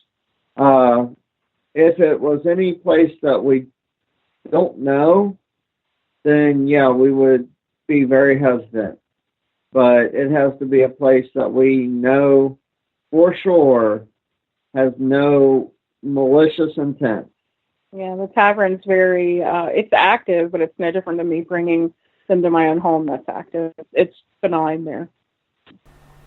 Dawn earlier was asking, is there a site where we can look at these pictures you guys are talking about? SPOOKParanormal.com, or you could even go straight to our Facebook, which both Spook Paranormal and our Facebook are linked together. But yeah, if you go to Spook Paranormal on Facebook or even SpookParanormal.com, you can catch a lot of our evidence there.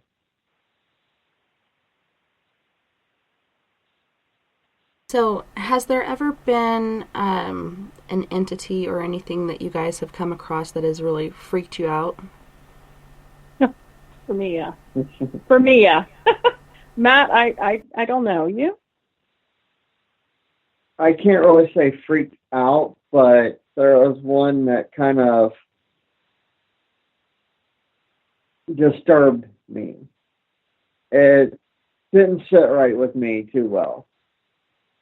And we're probably thinking of the same one.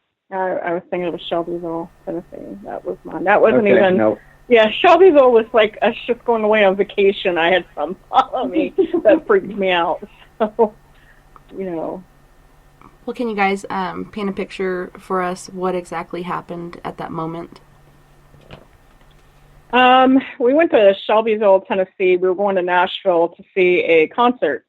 And we lodged a bed and breakfast. And the bed and breakfast was like a remanufactured barn. Well, ironically, going out there, I ended up with food poisoning the night before the concert. So another point in time where I'm sick, I think I'm more open, like you were saying. I'm sick. I'm running a fever, not feeling well. I'm laying there, and it's around Christmas. The Christmas tree is kind of illuminating the room. I did not see the spirit psychically. I seen the spirit, I'm talking manifest, like I would you or anyone else. I've only seen a handful of spirits like that in my life. So this one I seen manifest and very stuck in death phase. She walked around from the side of my bed to the bottom of the bed and over to Matt's side and then was gone. Now I didn't, cover my head or anything like I did when I was a kid, but I'm tapping Matt like, Matt, the whole entire time trying to wake him up. And I'm freaking out pretty bad. Well, we talked about it. This thing ended up following us home for 2 years. She just needed help. I could not communicate with her. When I would communicate with her, I would get like these garbled, raspy, horrible, like choking noises. I couldn't communicate with her. I finally reached out to Priestess Miriam, and I reached out to another mentor of mine in New Orleans, Mr. Kim, and I said, oh my God, what do I do? This is, it's terrifying me. And at this point we were in our first paranormal group. I would come home from somewhere, and I'd walk up the steps and I would see her. I mean, it was every day for 2 years. Their advice was I had to take the fear out of it and put boundaries down, and that's where I started learning that. That I had to literally tell her she was scaring me in my own words. So it took me to take the fear out of it and work with her to help her be able to find peace, which is all the spirit wanted. It was nothing malicious. It's just she freaked me out horribly because of being stuck in death phase, seeing her so manifest the way I did.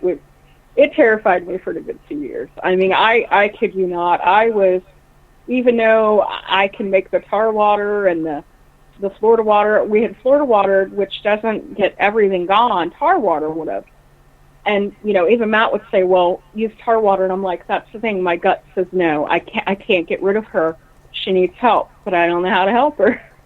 So this went on for 2 years, but we were able to finally help her. But that was my ghost story of something that really terrified me for a while.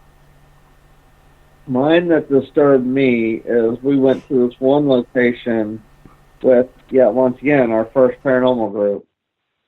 And we're going through, we go down to the basement, when we go down to the basement, all of our equipment just shuts down. Just like every battery shuts down and quits working. And when we're in there, it's like, okay, what happened? Everything died at one time. So we go walking back up the steps, and right as soon as we get to the top of the steps, all of our equipment comes right back on. So like, all right, I guess something down there doesn't want to talk. So let's go on and go to a different area. We sit there, and I don't remember who, but somebody gets the bright idea. Okay, here in this location, we're told that you can move stuff on command. Well, here, we're putting this candlestick holder on this table.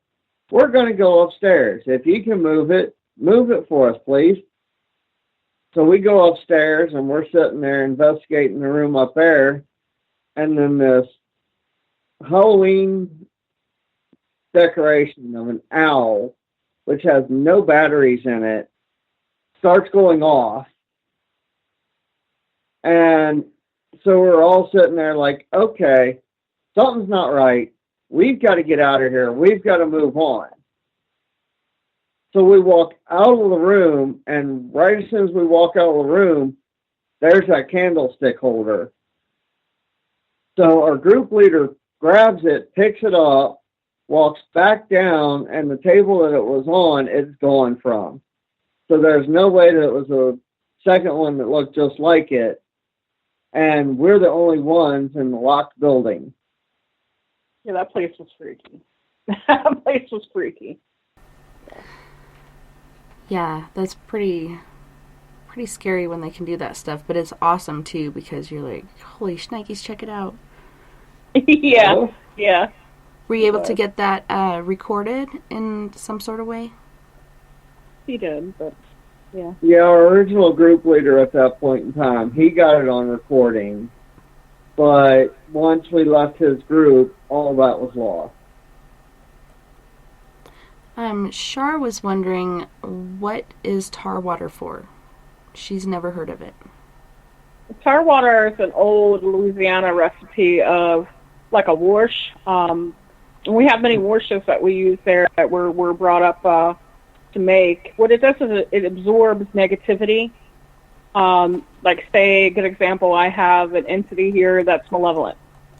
And if I come in here and I wash my walls down and I start just like smudging, but using the wash from top to bottom, washing my walls and mopping the energy and the negativity out, it'll absorb anything in its path.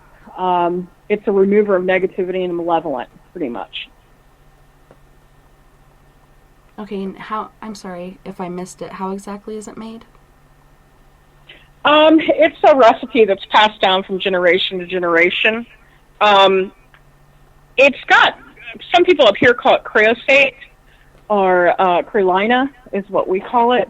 And it's kind of a charcoal base that you use, but there's other herbs and implements that go into that were kind of passed down from generation to generation. I don't think any Creole family probably makes it the same. Like with mine, I add African water mint to mine. And the reason I add that is because as they call it here, the creosote or creolina smell is so sulfuric that it's a horrible smell. You wouldn't want that kind in your house. So I add African water mint. Some people add peppermint, but it's to give it a nicer smell.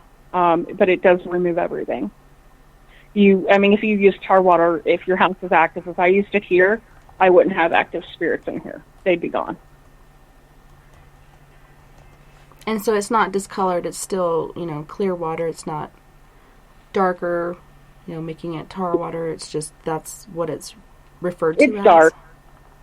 It's a dark color. It kind of looks like mine, because I add the African water mint, you can kind of see the clearness on the top of it where that's added, the other oils and the mint. But at the bottom, it's black. It almost looks like liquid African black soap. So, but if you shake it up, then it's almost a black color, and that's why they started calling it tar water, because it's got like a tar color to it, and it's thick. So if you add that to your mop water, when I do like I won't do our home here with tar water, but we have done private locations with it for cleansing. I start usually second floor, like your highest peak, and I'll wash the walls down, the floors down, and then move on to my next room. Then my next room, then down the stairs. If there's a basement, then I go directly to the basement. Get everything kind of in the middle of the house, then finish from the middle out to the back door, and then you're to dump your wash water out your back door furthest from your house, and it removes all impurities, anything that's not supposed to be there. That's awesome. So what is the biggest piece of evidence that you guys have caught together using your team?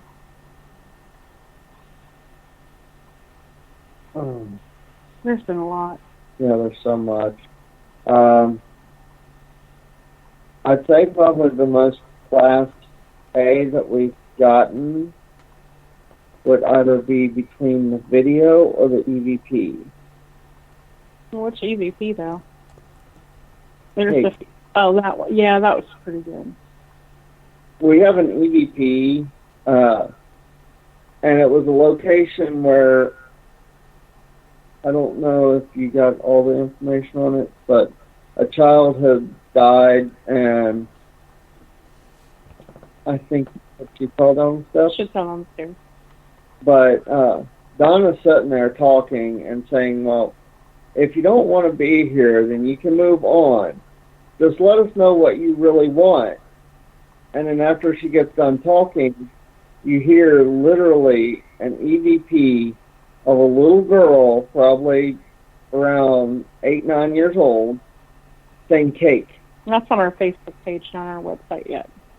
Yeah, Everybody that's on wants to hear it. That's on our Facebook, but not our website yet. We haven't got a chance to transfer it over. The ironic thing is that the client was at the end of these stairs, there's a pantry, and the pantry would always swing open and, rattle or swing open or cause distress to clients.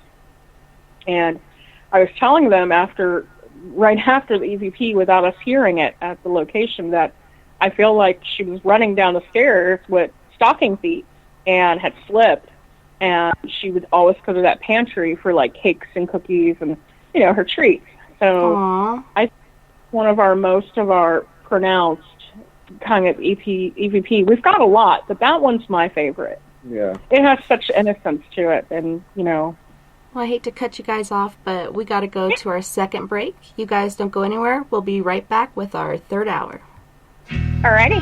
Heading to Vancouver and looking for some great nightlife? The Moose Vancouver is the place to be. Catch a game on one of the big screens, or just come rock out to your favorite 80s and 90s hair bands.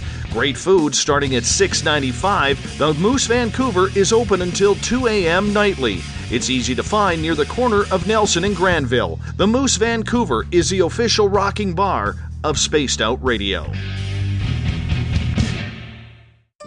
Find your escape where time has no limits. It's about living today and cherishing the heritage of yesterday. A spirit of adventure for what is new, with the nostalgia of the past. Your timepiece is a reflection of who you are. Life surrounded by beauty from the world around us to the soul within. EscapeWatches.com. There is no time like the present to enjoy your escape.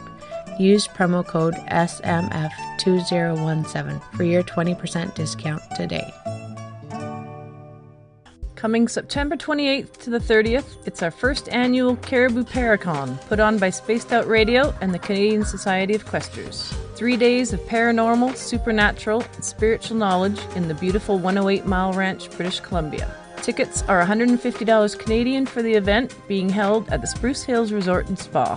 Come watch our featured speaker, Grant Cameron, along with Lorian Fenton, David Weatherly, Ross Allison, and more. The Caribou Paracon, celebrating everything paranormal. Are you tired of being blocked, shadow banned, or placed in jail for simply posting your thoughts on social media? Social Media Freedom can take care of that for you. Social Media Freedom is the newest and one of the best free new apps that allows you the freedom to post what you want, when you want. It takes seconds to download from your app store. Come join the tribe at Social Media Freedom.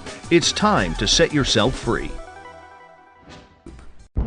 Are you intrigued by Paranormal Talk Radio? You'll love the new Paranormal Radio app from TalkStream Live. You'll find a great selection of talk shows covering UFOs, ghosts, strange phenomena, and much more. Download the Paranormal Radio app now and start listening to the very best in paranormal talk entertainment, including the network you're listening to right now, the Paranormal Radio app, free in Google Play and the iOS App Store. We're bringing scientific thought to the paranormal. Hi there, this is Spaced Out Radio scientist Chris Cogswell. Join me, Chris Zuger, and Dave Scott the second Wednesday of every month, where we break down the who from the woo when it comes to everything paranormal. We'll investigate and try to bring sensible answers to those straight and sometimes outlandish questions people have. Hey, not everything has an answer, but we'll do our best. Listen in to Reality Paranormal only on Spaced Out Radio. Visit purpleplates.com today. For over 40 years, the Purple Energy Plates have been delivering amazing results for their many customers.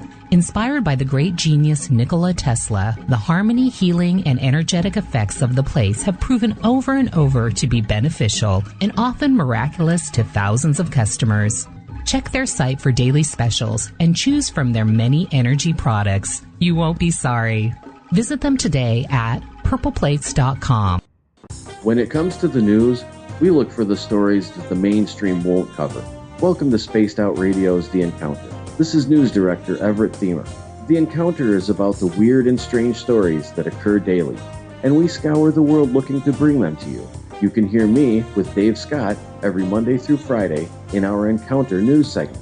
Read us online at spacedoutradio.com or check us out and give our Facebook page a like at SOR The Encounter.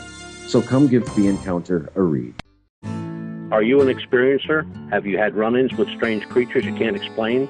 ETs, Dogman, Bigfoot, werewolves? They're enough to scare the daylights out of anyone.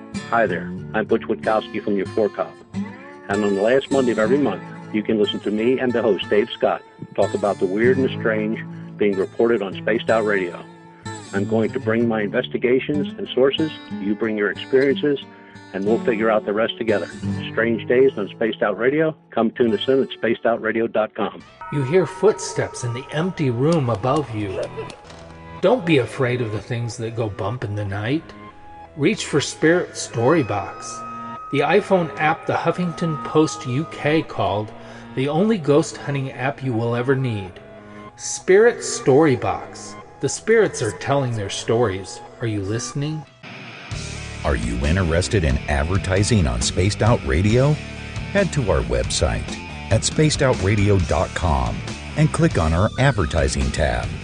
There, you will find an assortment of ways you can get your product out there with us, from radio commercials to banners and social media. Have a product you like our hosts to endorse? We can do that too. Visit spacedoutradio.com for more details. Looking for nighttime adventure? Old school radio that delves into everything out of the norm? Then check us out at Spaced Out Radio. This is Dave Scott. Every Monday through Friday, starting at 9 p.m. Pacific, midnight Eastern, we're going to take you on a wild ride ranging from conspiracies to true crime and every ghost, alien, and Sasquatch story in between. We're always live, and we're always interactive with you. So join us at spacedoutradio.com, where together, we own the night.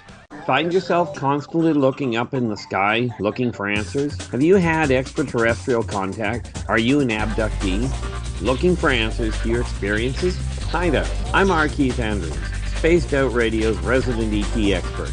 Join me live the first Friday of every month, where I take questions from the Spaced Out Radio chat room and help you understand those from the far-off world. It's 2 hours of knowledge every experiencer should listen to. Hope to see you there. Tonight's show and topic of discussion do not necessarily reflect the opinion of Spaced Out Radio, SOR Media, or its hosts. Listener discretion is advised. It's hour number 3 of Spaced Out Sunday with host Tessa Nicole Thomas. Follow Tessa on Twitter at TessaTNT. Our website is spacedoutradio.com. Now back to the Rocky Mountains. Here's Tessa. Hey guys, welcome back, and it's Psychic Sunday, and it's third hour, so you know what that means, free readings. And tonight we have Donna Penick on, and she is a psychic medium. So the number to call in is 970-335-9596. 970-335-9596. And in the meantime, Donna, what exactly do you draw from when you do your readings? Well, if the person has someone that's deceased around them, I usually can tune with them and talk with them to get messages across. Sometimes people have had loved ones that passed on, but they're not earthbound, and they're crossed. With the ones that are crossed and where they need to be, I'll get flashes, sometimes words, or small messages. It's harder for me to tap into the ones that are not earthbound. Other than that, I've got my tarot cards handy with me, and I use my guides, my spirit guides to contact for things that might be on the living or other questions.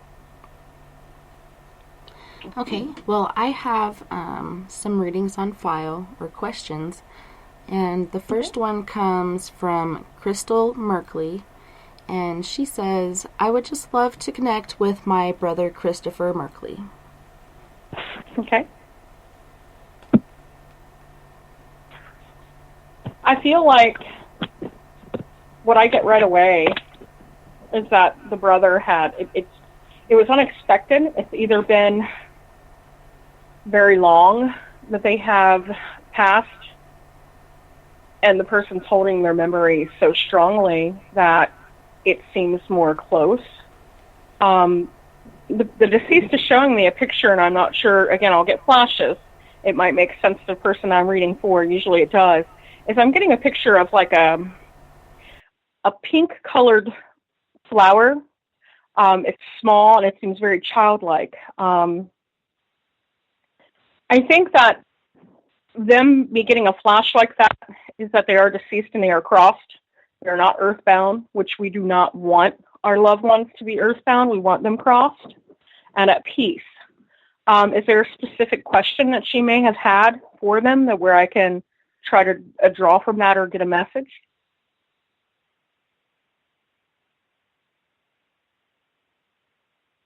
Yeah, she'd love to connect with him.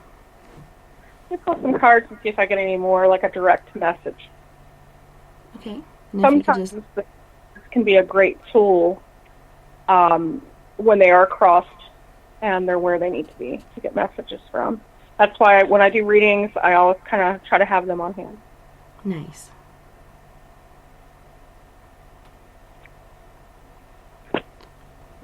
Okay. Had a card fall out, and the card that fell out, I don't think it's for Crystal. This card, when I was shuffling before we got back on the air, had kept falling out, and I kept getting a name. So I feel that's not connected to her. What I'm getting right away from the brother is that they kind of want her to stop yearning so much and looking so much for that communication with them. I think it's, even though they're at peace, it's making them feel somewhat unsettled.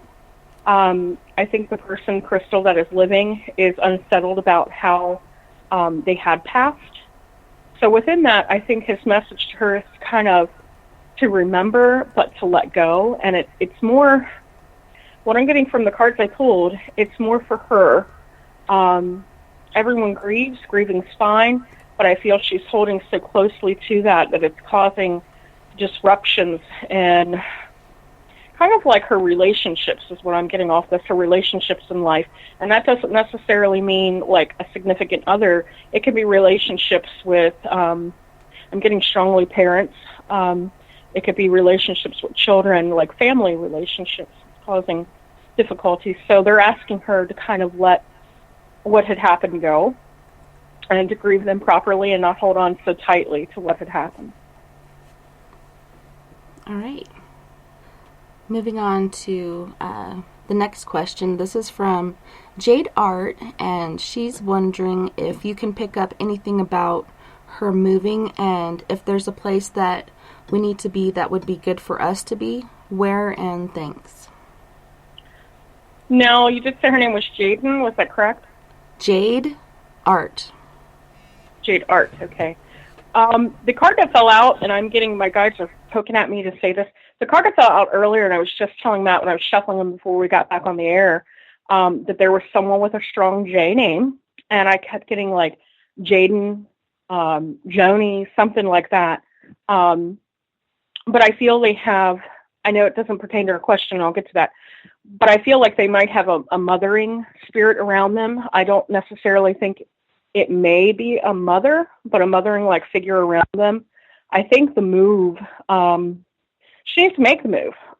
Whether the move is going to cause financial burden or financial difficulties for a while, it's better than where she's at. I feel she's been in standstill too long, and it's time for a move. It's time for a change for her in her life.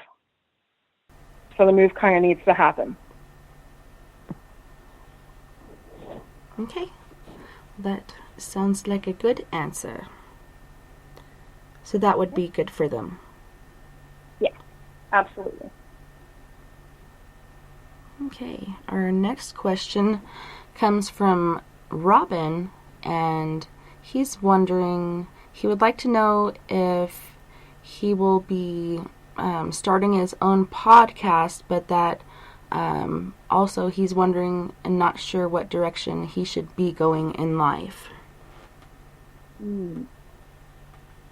But I feel right away strongly, and my guides are saying this strongly, that the podcast, whomever he is in dealings with it, he should not pursue it with them. Where he is in life, he needs to check his surroundings of people that he is around. I think it's probably the same person. The direction he needs to move is finding self-assurance in himself. I think it's time for him to find value within himself and not like exteriorly from others. So I think he needs to check his surroundings and kind of maybe some time alone. But the podcast will happen. I just don't think it'll be with the people he's with currently. Awesome. Well, I hope that helps. So do you feel like he's moving the right direction in life? He will be after he checks his surroundings. I think currently at this point he's not, because he's looking exteriorly. He's dependent on one person specifically more than himself, and I feel this person's not very trustworthy. Okay. Moving on to the next one, Kat wants to know, she's saying the world of karma is flowing around her with positivity and outcomes. Would love a reading if your guest would be so kind. My energy is unreal right now. Okay, I'm not sure what question she'd had with that. Well, she would love a reading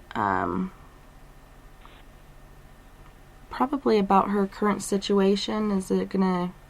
Will it continue this way? Are things looking good? I'm not sure. Let's see if she pops up in here. Okay. What I feel from her right away is I keep getting flashes of cats. I don't know if she has cats around her, but I'm getting cats. And I'm getting kind of that she is on her right path, but she self-doubts a lot. To kind of all steam ahead, keep going, and she's on the right path. Awesome. All right. The next one comes from Dawn, and she's wondering, could I get any message or a one-card reading if no message? No message. Let's see what they might have for her. Dawn.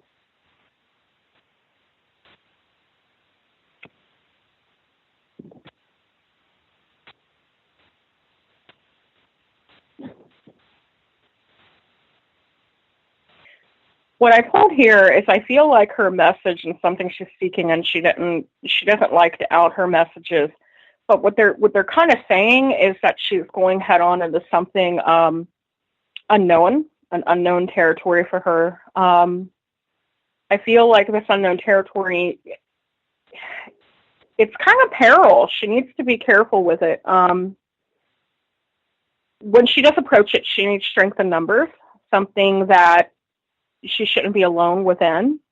I feel she's a person that kind of takes things on head on and very independent, very headstrong. With this, she's going to need to rely on others before she makes this adventure. A strength in numbers is what the income of it is, and she doesn't need to go ahead and alone on this one.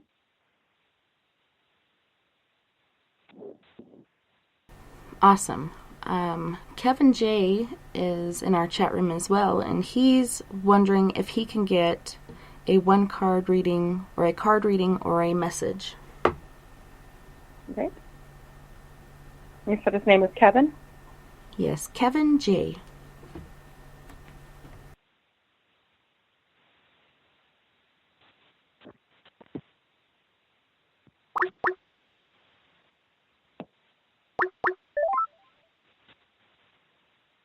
The advice that the guides have for him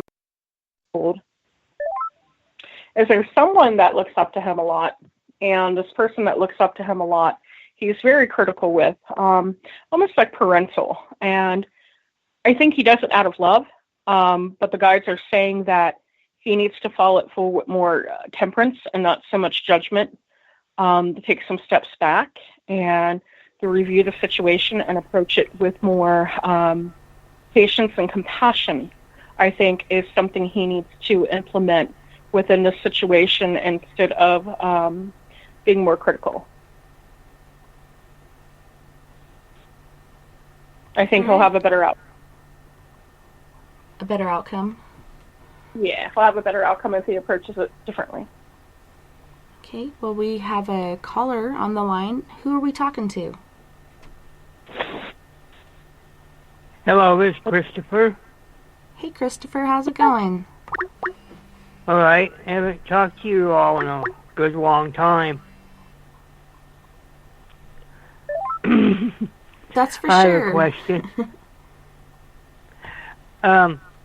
I did a ghost box session a couple of weeks ago. I now have contact with some of my ancestors in spirit. Mm-hmm. They acknowledged I have a connection to the czars in like Russia, but other than that, they won't talk about it. The specifics, they like clam up. I wonder if it's why they, or am I not ready to know that information, or if it will change something I need to do right now. Well, sometimes when spirits have done that with me, it's not that we don't need to know. Sometimes, especially when they're family, it's because they care so much, and sometimes it's hard for certain things to come out, or it could be a communication breach of them not knowing how to tell you what you need to know, how you would understand it in this millennium versus how they spoke. I could do some card pulling on it if you'd like. Yeah, I'm very, very interested in what you find out. Okay, let's do that.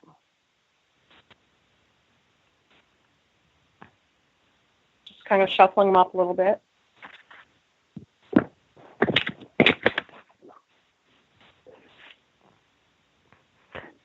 With the insight I get with this, next time I do a session, it would help me go where I need to go and make communicating things right. Mm-hmm. This shows like what I'm getting, the cards I'm pulling is a long life of like nobility, ancestor-wise. So it's kind of showing me a little bit of your line. And let's see if we can get any message from the line, because that did show up. Interesting.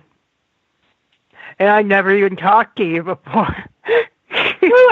Chill with that one I just turned over. The one that I turned over, they're trying to talk to you because they're trying to break something that's repetitive, something that your line keeps repeating. And we all kind of have those family curses or family cycles that we get into, but it's something that they're trying to tell you not to repeat. Now, I'm going to pull a couple more on that, but it is, they're trying to work some kind of cycle, some kind of curse or cycle.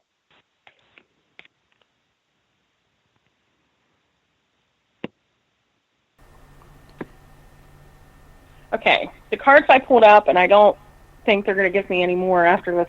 The ones I picked up right away, and you can contact me personally if you want to on Facebook, and we can try to do more, because I think you're going to have a pretty and lengthy type read versus what we could do, with the time we have.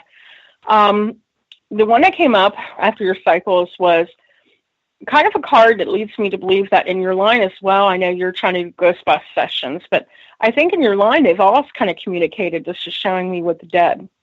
After that, it's showing madness. So what those two go together with, I don't know. Is it, the madness that made the person sensitive and try to talk to the dead? Did they feel mad because they could talk to the dead? I don't know. I think this here would need a lot more looking in on than probably what time we have. But I'm more than willing to help you. I have a sneaky suspicion. Person sensitive and try to talk to the dead. Did they feel bad because they could talk to the dead?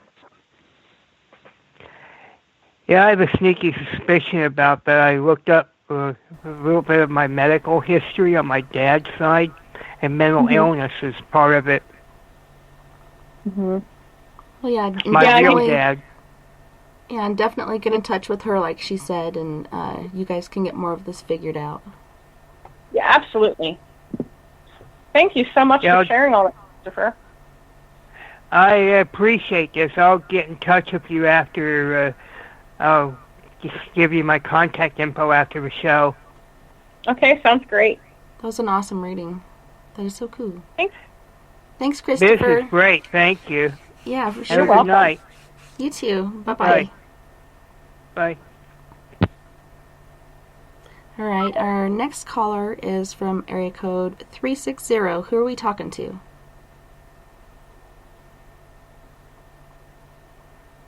You might be muted. Hello? Area code 360. I think I heard something. I thought I did too. Huh. Well, can you hear me? Oh, barely.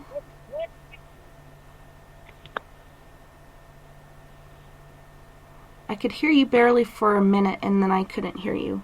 But I also have your question in front of me in case you don't come through. Message it to. Oh, okay. I can hear you now. What was it? So this is Yvonne calling, and Aloha. I really miss. I miss my mom and dad so much, and I transitioned both of them. I feel that they're not earthbound, and so I'm just wondering if either one would wish to come to communicate any particular concerns they have. The thing I get you on right away, as you talked about them, was I was getting flashes of lilies, that you've gifted them white lilies, and that there's so much peace, and I got this whole warm feeling of love and tenderness and close-knitted family. I think that there just to kind of keep that in your heart, that you've had that. I think when you had gifted the white lilies, I keep seeing you kind of placing them somewhere, that there was, something that was very endear to them, even though they are crossed. I would keep that. I think they really enjoyed that connection. They actually felt you, dude. So. Yeah. Do they have anything in particular I need to address here, since I'm earthbound? And I am the oldest daughter, and so I'm kind of like the matriarch now. Not just of my siblings, but the whole clan. Yeah. They're showing me stories, like the stories that you could pass or tell. You kind of need to keep that going. I feel like there's a hard time between the younger ones and you, like a breach, But I would try to make them listen. I feel like you mean my own love. Yeah. Yeah. Yeah. Because they held me and I rock bottom. It was very threatening to their own children. Mm-hmm. You know what I mean? In the rock of Gibraltar, so to speak. And that kind of shook them because they had to take it on their own responsibility because I could no longer be available to them. Right. And so that kind of, go ahead, hon. I think it's just exactly what you're trying to do. You're trying to keep that love and that warm, fuzzy thing going. And I think their whole thing is you need to keep it going. Okay. It might be difficult to reach the young ones, like this generation. But come heck or no, I'm hearing, I can't even say come heck or hell water. I'm hearing come hell or high water. That's how they would have put it. Yeah. You kind of I have two sets of siblings that the divorce had another biological second marriage. I couldn't hear you, Lon. You were breaking up. Oh, can you hear me now? Yeah. Oh, so I have, my parents divorced, and so I have a second set of siblings. So were they referring to my biological, first, my siblings, or my half brothers and sisters? This is ones that you have kind of, like I said, a breach with. There's been some time differences, and what I'm getting is they're kind of distant from you. I keep flashes of a family that's kind of set in their ways, and I keep seeing kind of like an apartment or a condo, and they're kind of reached from you, and there's like younger children, so they're the ones that want to reach. Does that make sense to you? Yeah, I know. Yeah, I know which ones you're talking. It's the ones that are in the islands. My own biological, first set of siblings. Because I'm close to the other ones. There's no, I don't feel any sense of distance, but I do feel it from my, biological siblings. Yeah. Thank you so much. No problem. Yeah. Thank you. Take care, baby. Bye-bye.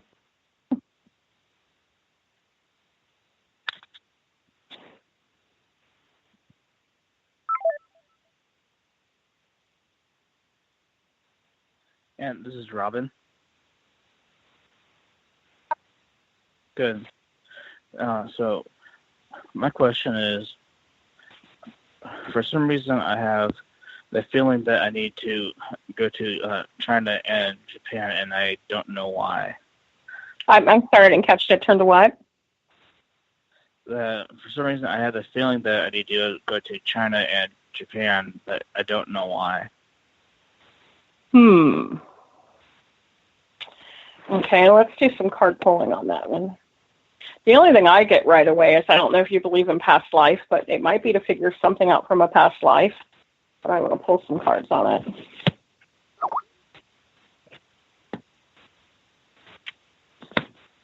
This is kind of showing the cards I pulled something past life, but also that you need balance in your life. By going, I think you're going to find balance and find yourself, possibly even better positive relationships than what you're in currently. Does that make sense to you? Yeah. You have to follow your gut, like I was saying earlier with, when we were talking earlier, if you're being pulled there, just be sensible, rational about it, but if it's something that you've got to balance or learn, then, I say go for it. Just make sure it's rational, that you have the means to do so.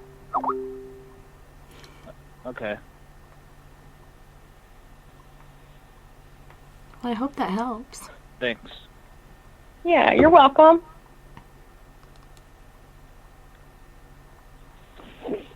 All right, so going on to our next reading.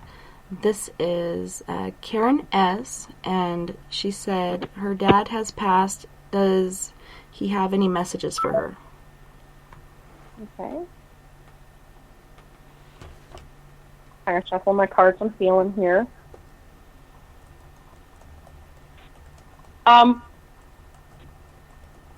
I don't know if is she on phone with us, or was it just a message? It was just in the chat room. Okay. I get that his death was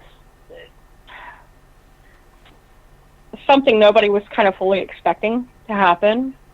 There were signs of it. The messages I get from him. And this is the hard part when I get these, is I don't feel he's crossed. So if it's something she wants to contact me about, then we can talk way more in depth about it, because I don't feel he's crossed. This was something more abrupt, and I think it should be something handled more privately and more in depth. Well, awesome. That's a good message. Yeah. So, yeah, hopefully she hears that. If not, well, I'm sure she's still here. But, yeah, make sure you get a hold of Donna and get some stuff figured out there so he can cross, because you're kind of saying that he's still stuck here. Yeah. I even pulled a card on it. It showed us he's earthbound. All right. Well, I think that we're out of callers and there's no more questions in the chat room. Let's see.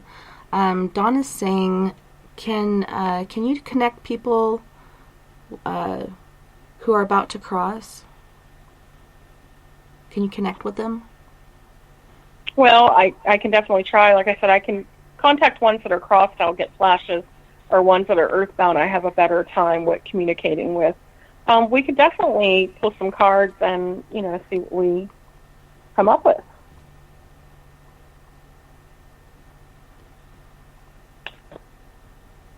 I'll shuffle them up again.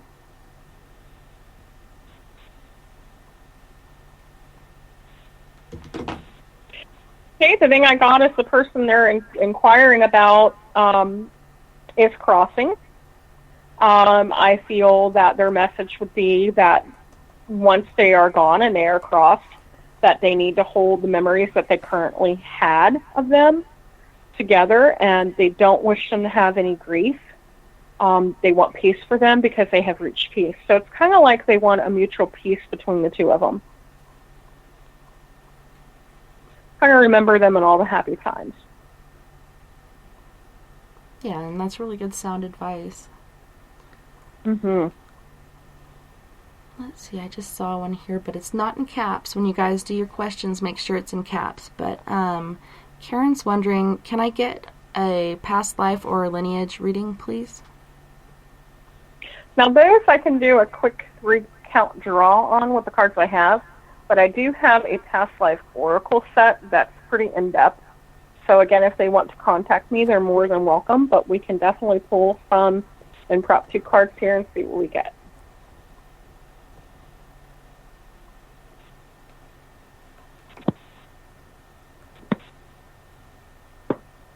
This shows in a past life or a cycle that they're repeating in life, like their karmic lesson in a weird way, or the thing they need to balance karmically has been in their love life. So in this life, what I'm seeing is they might, on a constant, either cling too closely to somebody that they should be letting go of, or they just kind of need to let things happen instead of chasing love so deeply, so quickly, so irrationally. So love is a big karmic lesson for them, and if they'd like to contact me for, a past life regression oracle reading, then we can totally do that. So when you're using your cards, you're not just, using your gifts, you're drawing from different messengers or guardians or loved ones that have crossed or are on the other side for people? Yes, I actually use my instinct along with my cards as a tool. I incorporate them to help get messages from my spirit guides and my ancestors and my own intuition into the cards. So it's a little implement of both. Sandra in the chat room is asking any messages or card reading for her, and it's Sandra Heath. Okay.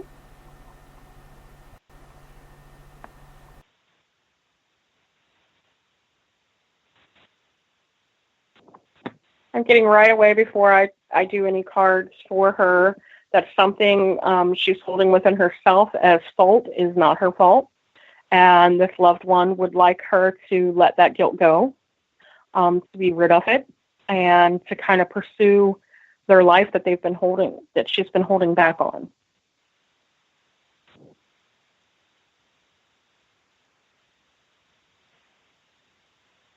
I think that's good advice. Is there anything else you're picking up?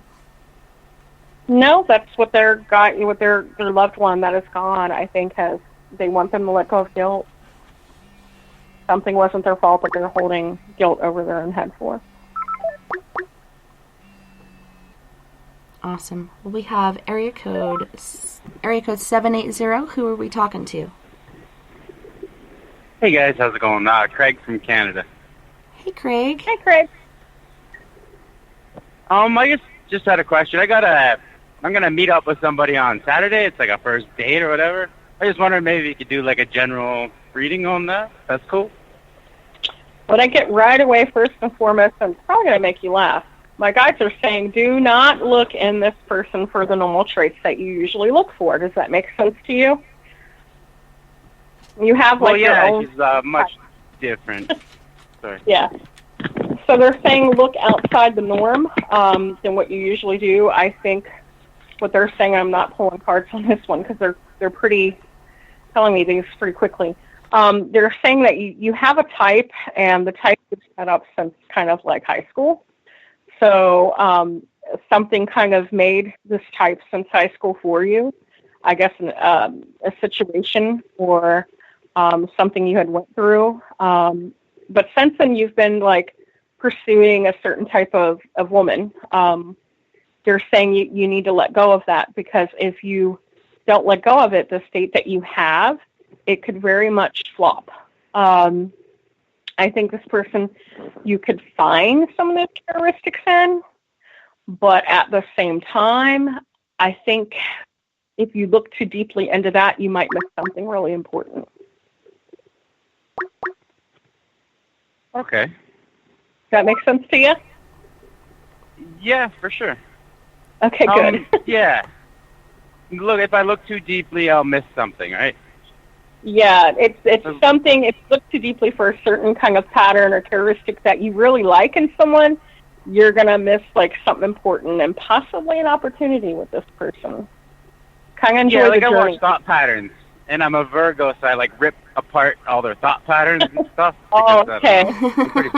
Yeah. So Makes perfect sense then. You're welcome. Yep. Thank you very much, ladies. You have a great night. Thanks, Craig. You too. Good night. All right, our next caller is from area code 425. Who are we talking to? It's Robert again. Hey, what's up? Sorry about last time. I don't think I even said goodbye. That's okay. So my question is, and I guess it's kind of a question. So I used to do martial arts, and it's kind of a personal thing. So my Taekwondo teacher kind of they divorced. Mm-hmm. So now someone else has moved in with my Aikido teacher, and I really liked my Taekwondo teachers. No, so now she's teaching somewhere else, and for a while I put a lot of hatred into it. If I got that out of me, but now I have a lot of resentment on the family now. Okay. Mainly towards not towards Jason Mix, but the person who moved in. Mm-hmm. Well, but when you're talking about, I'm sorry. Go ahead. I like to know how to get rid of that. Well, you're definitely hearing you even say that is comforting, because as you're talking about this, I'm shuffling and the death card falls out. And death card doesn't always mean death, but it means changes of situation, evolution. So they're saying, yeah, you definitely, and I'm hearing you need a change. What I'm feeling even off that card and what my guides are saying after that is it might be something that you have to separate yourself from. until you can have a better sense of being around them as a whole. I would take some time away. I think that, you clearing yourself, this is showing, like, I just pulled another card. It's showing things as like there's so much kind of cycling and hostility from you within this whole situation that it's hurting you more than it is them. So in order to kind of free yourself from that, I think you have to remove yourself to some degree, because you're not helping them, you're not helping you. It's just kind of there. On a metaphysical sense, I could give you advice. It doesn't take really psychic. I mean, to remove yourself is one thing, but you might want to try meditating on it or writing down your feelings in general, and then just burning them, letting it go, putting it in water, letting it go. Whatever you feel is like something tangible of letting it go, but definitely write them out. I think you need to release them tangibly.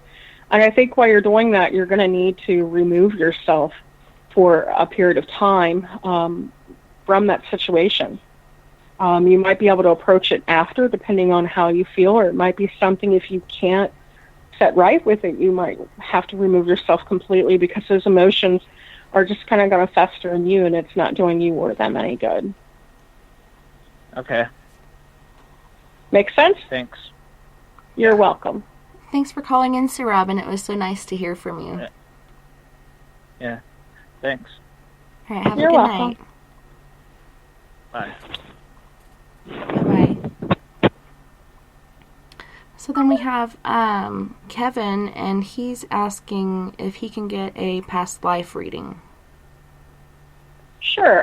Just have him. Let me see. I'll pull the 3. But again, with past life, the regular tarot deck that I have isn't very insightful for that. Past life usually goes a little further than the time we have.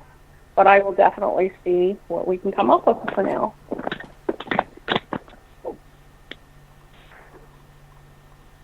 I'm just kind of shuffling my cards again.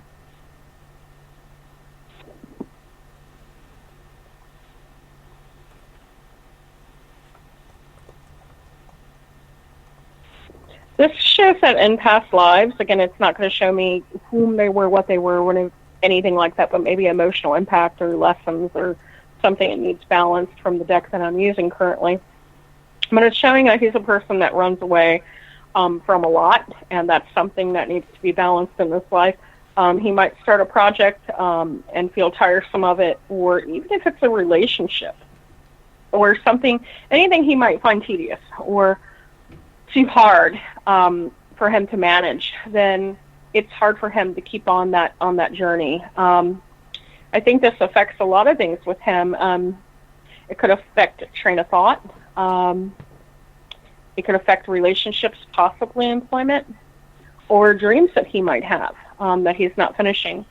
So within these, I think if he's interested in getting a past life done, it is showing, like the other person I did a past life thing for, it is showing balancement karmic debt that kind of needs, balanced and settled. So they're more than welcome to contact me if they wish to, but it is showing it's something he needs to pay attention to is the running away from things. Indeed. All right. We have another one here in the chat room, and this is from Andy O'Brien, and he's asking, is there any message from his late dad? Okay. Well, one, I feel they're crossed, which is good, because I don't get an earthbound feeling right away. That's a positive, good thing. Let's see if we get any messages. One thing I strongly get when I'm shuffling the cards, the impression I get is that their relationship at times when they were younger might have been kind of rocky, where there was either things in hate or spur of the moment, like, oh, I hate you, or you're not my dad, or anything like that. I think that this father of theirs wants them to know that those things never affected them. They knew it was kind of in the heat of the moment. They knew it was spur of the moment. And I think that their whole message is to tell them that they loved him more than he knew. There was an unsurmounted love there. And I think any ties that they might have to those negative emotions, that loved one wants them to let it go. So they were loved very dearly. That's an awesome message. I like it. I hope that helped, Andy. Yeah. Joe Monk is wondering, is there a way to prevent someone from reading you? In New Orleans, there's a lot of different ways that people can try. I can tell you one way that I have a hard time with reading anybody is if they have mental illness of some level, like bipolar or mood disorders. They are harder to read. But as in making yourself unreadable, there's tricks to it that some people in New Orleans have tried. I can't say they work, and I can't say they do work. I've not really had anybody try that with me. I've had skeptics sit across from me and try to block readings because they are skeptic. After all, I think most of us psychics are reading either the spirits that are around you or your energy on some level. So I think it kind of goes into how much you're willing to divulge yourself, as in blocking. I think you could probably do it on some level of just, your train of thought, of not wanting to be an open book. Like when I go to get a reading, I completely let my guard down and let that person read me totally so I can get my messages across. But there are occult ways that people have tried to use for blocking. Whether they work or not, I couldn't tell you because I've never had it. I've never been approached like that. And just in case you guys aren't in the chat rooms and you don't know what the number is to call in, the number is 970-335-9596. That's 970-335-9596. And I wanted to read that before this next question. And occasionally we do read some humorous ones, but Ronald in the chat room is wondering, what are the lottery numbers in Canada? Wednesday, 9/13/2018, please. If I knew that, I probably wouldn't be here.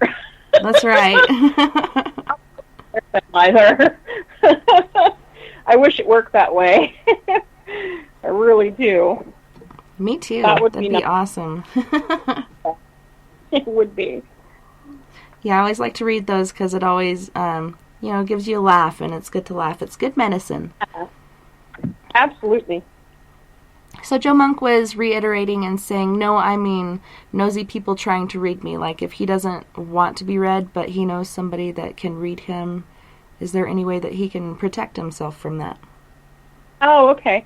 Certain people that I know have used black onyx. And the little, I think they call it it's like the little eye pendant that you see on like the what is that called? The Hannah Fatima.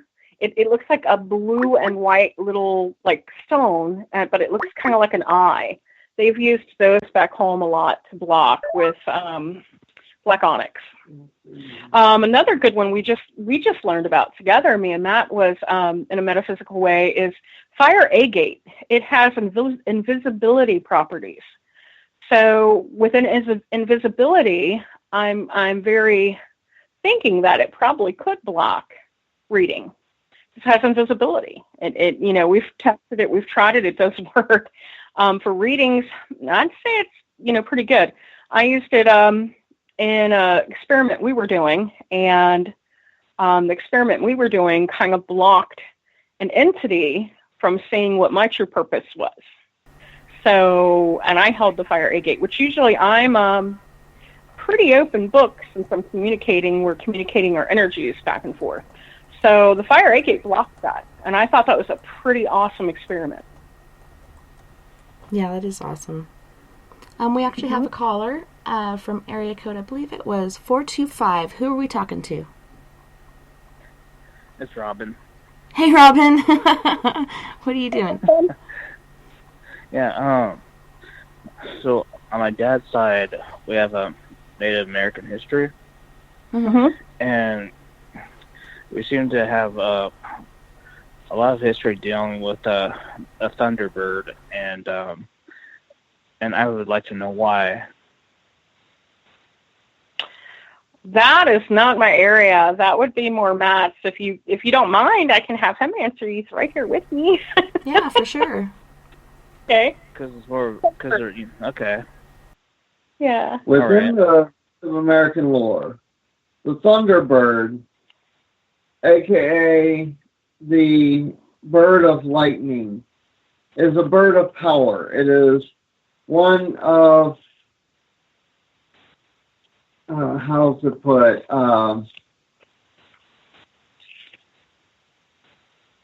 chaotic energy.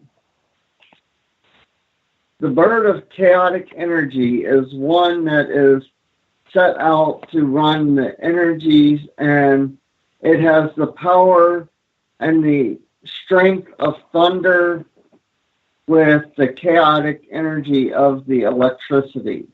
Because like harness that maybe? Is that what you're trying to say? It can harness? A lot of the people that run under the Thunderbird usually do work really well with electrical objects. They can manipulate electricity, they can harness electricity, and like, I'm of the wolf, but I think a secondary totem of mine is the Firebird. I've noticed when I go around electronic items, like, for instance, a radio. If I go near a radio and I'm in a bad mood, the radio signal completely goes out. So within that, the Thunderbird has the same properties. It can do the same thing. So your family might find that they can manipulate electronics very easily. Does that make sense for you, or is there questions about it? Yeah, that makes sense. Good.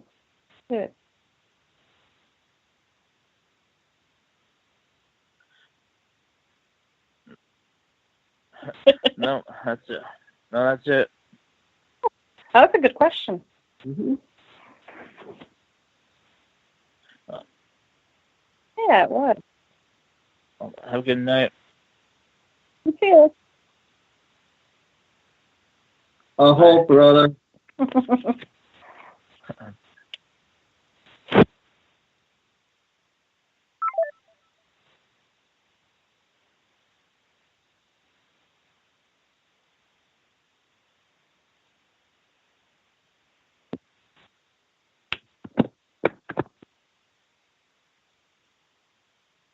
Thank you. Not a problem.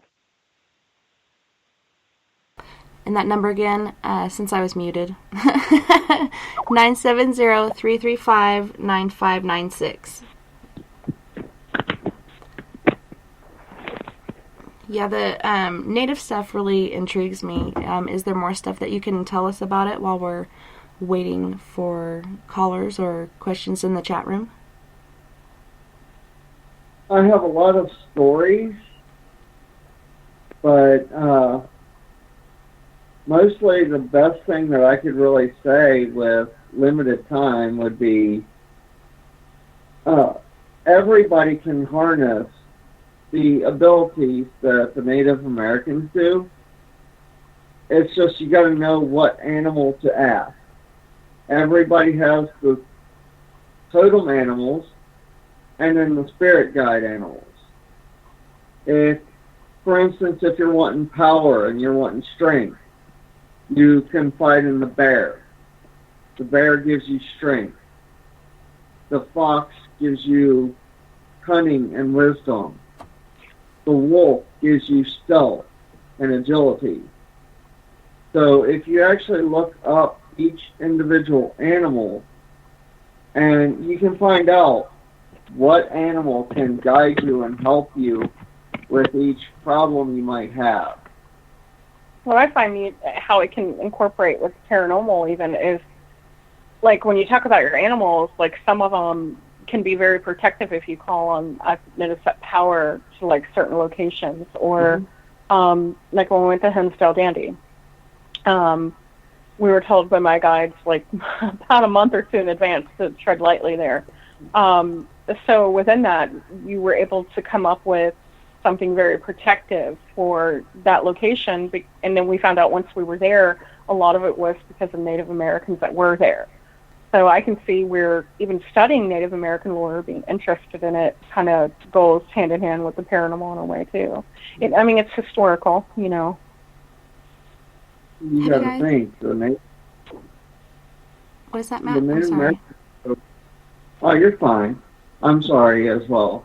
The Native Americans go back long before any settlement on this land. So they have one of the most original religions known. It's just like every religion has a basis. Well, Native American lore and legend has only been passed down from generation to generation. There has been no change. There has been no written religion. It's all nature. Mm-hmm. That's interesting. Yeah, it's very important to get in touch with that as well, like just being a human. Take off your shoes and walk around and connect with the earth, or go into the woods and connect with nature or whatnot. It's very important, and a lot of us don't get to because we're so overworked or just don't have the time, and I think it is important to get that into your life. I do too. I do. You know, that living in this is the third time I have lived in Columbia, Tusculum. Again, New Orleans and Columbia kind of just keep calling me back. The first time when I lived, when I was small, with my grandma, my mom, my brothers, my one brother, he's my half-brother, and he's Native American. We had, I could say, no really bad luck, but a lot of people here in the area say Columbia, Tusculum is kind of cursed. If you live here, you get, like, bad juju and the fall bad luck and stuff. Well, when I lived here, you know, rewind after I had children and got married to my late husband, they were Italian. And honestly, we did, even his family before then, had so much horrible luck. I mean, if it could happen, it did happen. And I swore then when we moved out away from Columbia back to New Orleans, I said, I will never live in Columbia, Tusculum again. Right? Here I am. And it just happened, you know, that we ended up having to move here again, ironically. And Matt, being Native American, since we've lived here together, we've had the best of luck. That it's like a whole 180 than what I experienced when my children were little. That's how we came up with Tuscarora Moon, because the land here in Tusculum has been so good to us for oils and plants and everything else that, you know, together we incorporated Tuscarora Moon to honor the Tuscarora that were here. I can't explain it, but I think it's because of how Matt believes and how my brother believes, being Native American, because there's no other explanation for me of why it's such a 180, you know, since when I was with them versus when I was with my late husband here. So is there something to it? I don't know. Is land cursed? I don't know. There's been tragedy after tragedy here in Columbia. I mean, floods, train derailments, I mean, you name it, it's happened here on these grounds. So yeah, it's interesting how that works, but unfortunately we're at the end of our time. So would you guys like to give out your websites, Facebook pages, and ways that people can contact you? You can find us on Facebook either on Tuscarora Moon or even S.P.O.O.K.E, S.P.O.O.K.E. And for the website, it is, yet once again, www.spoopparanormal.com, or even